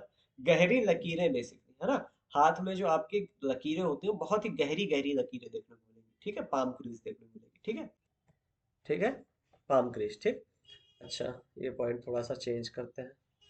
अरे, एक सेकंड रुक जाओ।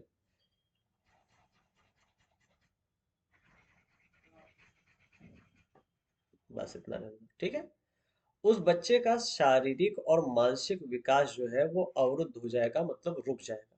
तो शारीरिक तरीके से मतलब वो देखने में भी, और उसका जो मेंटल कैपेबिलिटी है वो भी कम हो जाएगी, ठीक है। ये डाउन सिंड्रोम के केस है, ठीक है।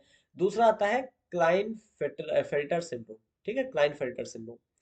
नर में देखा जाता है ये, है ना, जो पुरुष होते हैं उनके अंदर देखा जाता है। क्रोमोसोम 47 यहाँ पे हो जाता है, 46 के बजाय 47 क्यों हो जाता है? तो 44 तो हमारे अलैंगिक क्रोमोसोम होते हैं, ठीक है। इसके अलावा 44 के अलावा हमारे अंदर क्या पाया जाता है? अगर एक पुरुष है तो उसके अंदर एक्स और वाई पाया जाएगा, जो कि लिंग निर्धारित करने वाले क्रोमोसोम होंगे, है ना, 44 प्लस एक्स वाई। एक एक्स्ट्रा एक्स क्रोमोसोम यहाँ पे आ जाता है, तो 44 प्लस एक्स वाई की जगह 44 प्लस एक्स एक्स वाई हो जाता है। और इसी वजह से एक क्रोमोसोम अलग हो जाता है, ज्यादा हो जाता है, तो 47 क्रोमोसोम हो जाते हैं। इसको हम कहते हैं क्लाइन फिल्टर सिंड्रोम, ठीक है। तो ये नर में देखा था, पुरुषों में, ठीक है। अच्छा, पुम प्रधान किंतु मादा लक्षण। अब इसमें जो नर होगा, वो देखने में तो आपको लगेगा कि हाँ ये नर का है एकदम, मतलब उसका जो बनावट होगी उसके शरीर की वो एकदम लड़कों की दिखेगी। लेकिन जो लक्षण होंगे उसके वो मादा के भी दिखेंगे कई सारे। जैसे उदाहरण देखें तो उनके अंदर गायनकोमैस्टिया देखा जाएगा। गायनकोमैस्टिया क्या होता है? वक्ष का वर्धन, जो उनका जो ब्रेस्ट होता है ना, उसका वर्धन हो जाता है, मतलब बढ़ जाता है, ठीक है। तो उनका जो वक्ष होता है वो बढ़ जाता है ना, ब्रेस्ट जो होता है वो बढ़ जाता है, ठीक है। तो ये गायनकोमैस्टिया इसे कहते हैं, ठीक है। ऐसे व्यक्ति बांझ होते हैं। अब रिप्रोडक्शन में प्रॉब्लम होती है, ऐसे व्यक्ति जो है वो रिप्रोडक्शन नहीं कर सकते, जिनको क्लाइनफेल्टर सिंड्रोम है, प्रॉब्लम है, ठीक है। अच्छा, दूसरा पॉइंट देखो, टर्नर सिंड्रोम। टर्नर सिंड्रोम जो है वो मादा में होता है, यानी औरतों में होता है। और ये जो मादा होगी वो भी बांझ होगी, ठीक है। तो जैसे क्लाइनफेल्टर में जो नर था वो बांझ था, वैसे यहाँ पे भी, ठीक है। अच्छा, अंडाशय अल्प वधित होगा, मतलब यहाँ पे जो अंडाशय होगा या ओवरी जो होगी मादा की, वो बहुत ही अच्छे से डेवलप नहीं होगी, बहुत कम डेवलप हुई होगी, ठीक है। तो आप कहते हैं अंडर डेवलप, जैसे आप कहते हैं, ठीक है, डेवलप नहीं होता अंडाशय, ठीक है। द्वितीय लैंगिक लक्षणों का अभाव, जो ये द्वितीयक मतलब होता है सेकेंडरी लैंगिक लक्षण होते हैं, मतलब जैसे किसी भी एक नॉर्मल आप जो मादा को देखते हो तो उसके जो वक्ष होता है वो थोड़ा दिखते हैं, है ना। या फिर जो आवाज उनकी होती है, लड़कियों की जो होती है वो पतली होती है।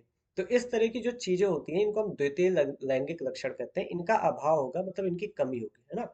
मोटी आवाज हो गई या फिर इस तरह की चीजें देखने को मिलती हैं, ठीक है। अच्छा, इसमें सिर्फ 45 क्रोमोसोम ही रह जाते हैं, जो भी जिसके अंदर टर्नर सिंड्रोम होगा, जिस लड़की के अंदर, ठीक है। कौन कौन से? 44 वाले तो रहेंगे। 44 के अलावा कोई अगर एक लड़की है तो उसके अंदर एक्स और एक्स क्रोमोसोम होना चाहिए, लेकिन यहाँ एक्स और ओ लिखा हुआ है। ओ क्योंकि अगला क्रोमोसोम जो एक्स क्रोमोसोम था वो गायब हो गया, ठीक है। यहाँ पे ओ बेसिकली क्या है? जीरो। तो 44 प्लस एक्स यानी 45 क्रोमोसोम ही रहेंगे। तो यहाँ पे देखो लिखा इसमें एक एक्स क्रोमोसोम का अभाव रहता है। समझ में आया? तो ये तीन थे हमारे पास, डाउन सिंड्रोम, क्लाइनफेल्टर और टर्नर सिंड्रोम, जो कि क्या थे? क्रोमोसोमल विकार थे, ठीक है। अच्छा, अब दो चीजें और बची हुई हैं, बात यहीं पे खत्म हो जाएगा चैप्टर, ठीक है। लास्ट पे हैं हम।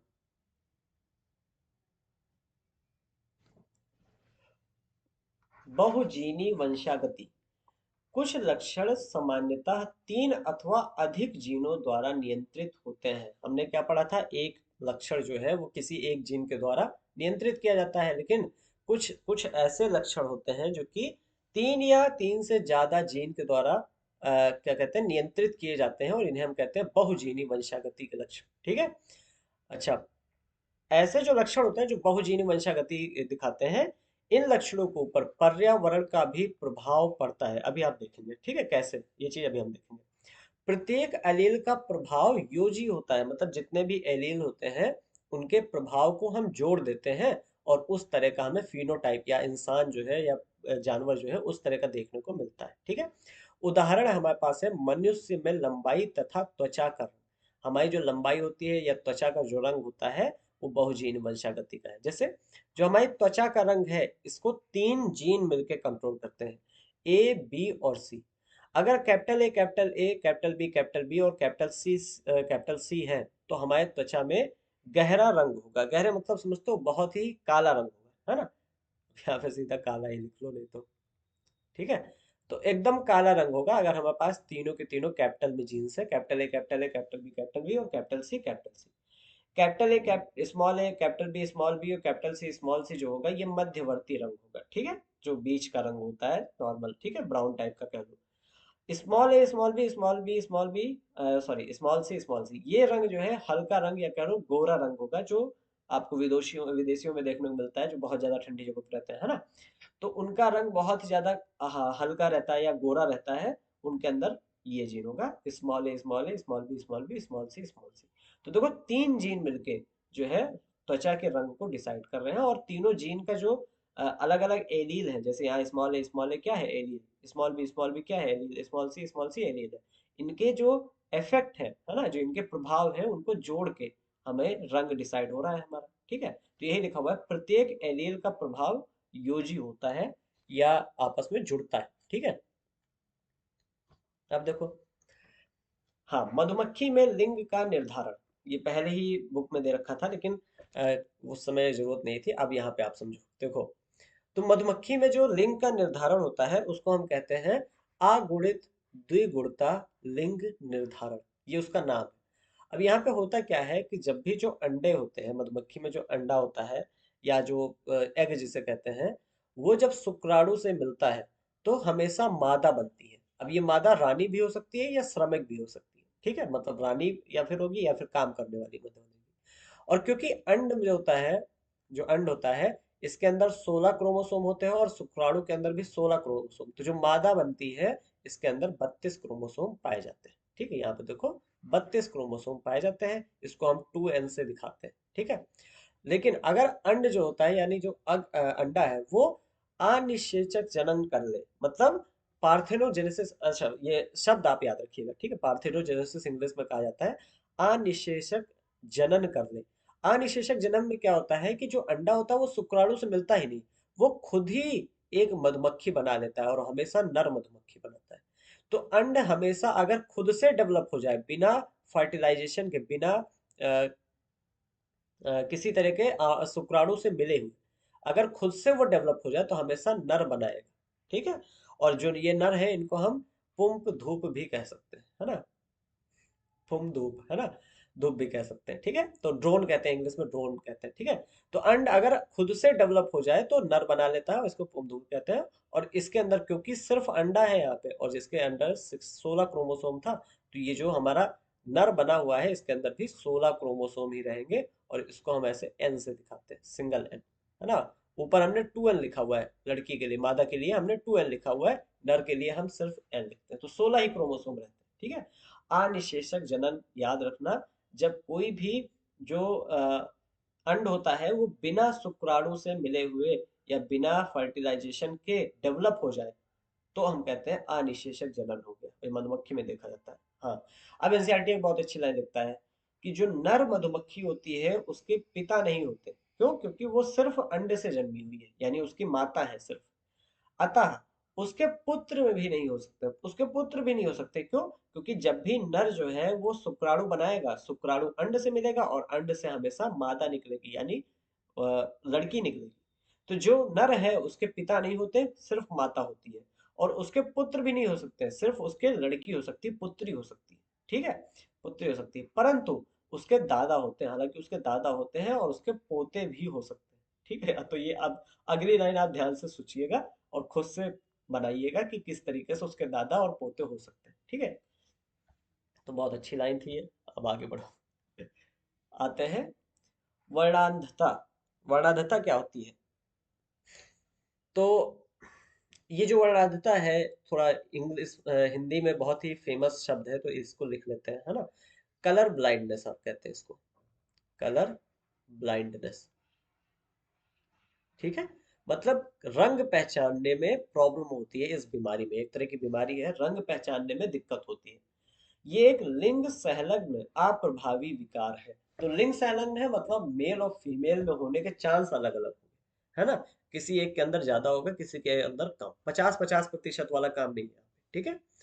जो जीन है वो एक्स क्रोमोसोम पे होता है। जो ये कलर ब्लाइंडनेस या वर्णांधता का जीन है, ये एक्स क्रोमोसोम पे होता है।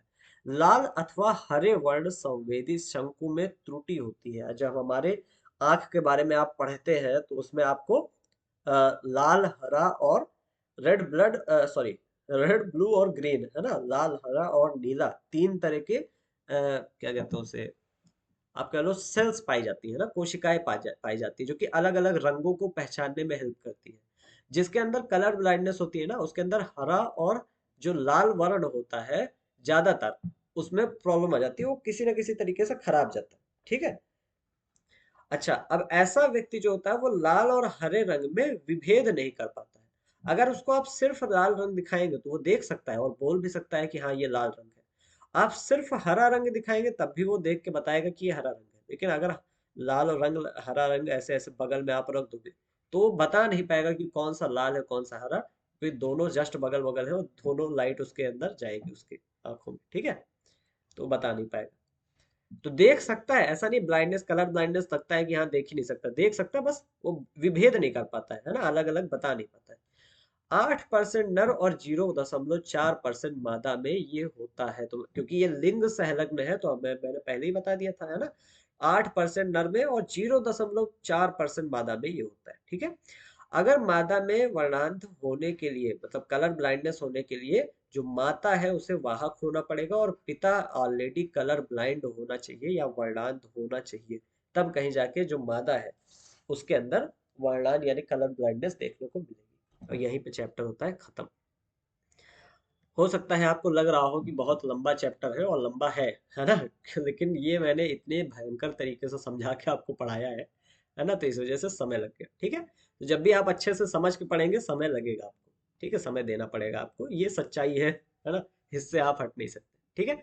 ये पीडीएफ आपको मिल जाएगा, ये हमारे 6 पेज का पीडीएफ, और इसको आप आसानी से घर पे लेके पढ़ सकते हैं। ठीक है। कहीं भी कोई भी क्वेश्चन हो, आपको समझ में नया हो कोई चीज, या कोई चीज आपको पूछना है, तो आप तुरंत कमेंट करिएगा। कमेंट सेक्शन इसीलिए बना है कि आप अपना सवाल पूछ सके। ठीक है। और कमेंट में ही मैं रिप्लाई करने की कोशिश करूंगा। ठीक है। तो कैसा लगा वीडियो एक बार बता देना कमेंट में। और ठीक है, अगर अच्छा लगा हो तो लाइक, शेयर और सब्सक्राइब कर देना। मिलते हैं अगले वीडियो में। बाय।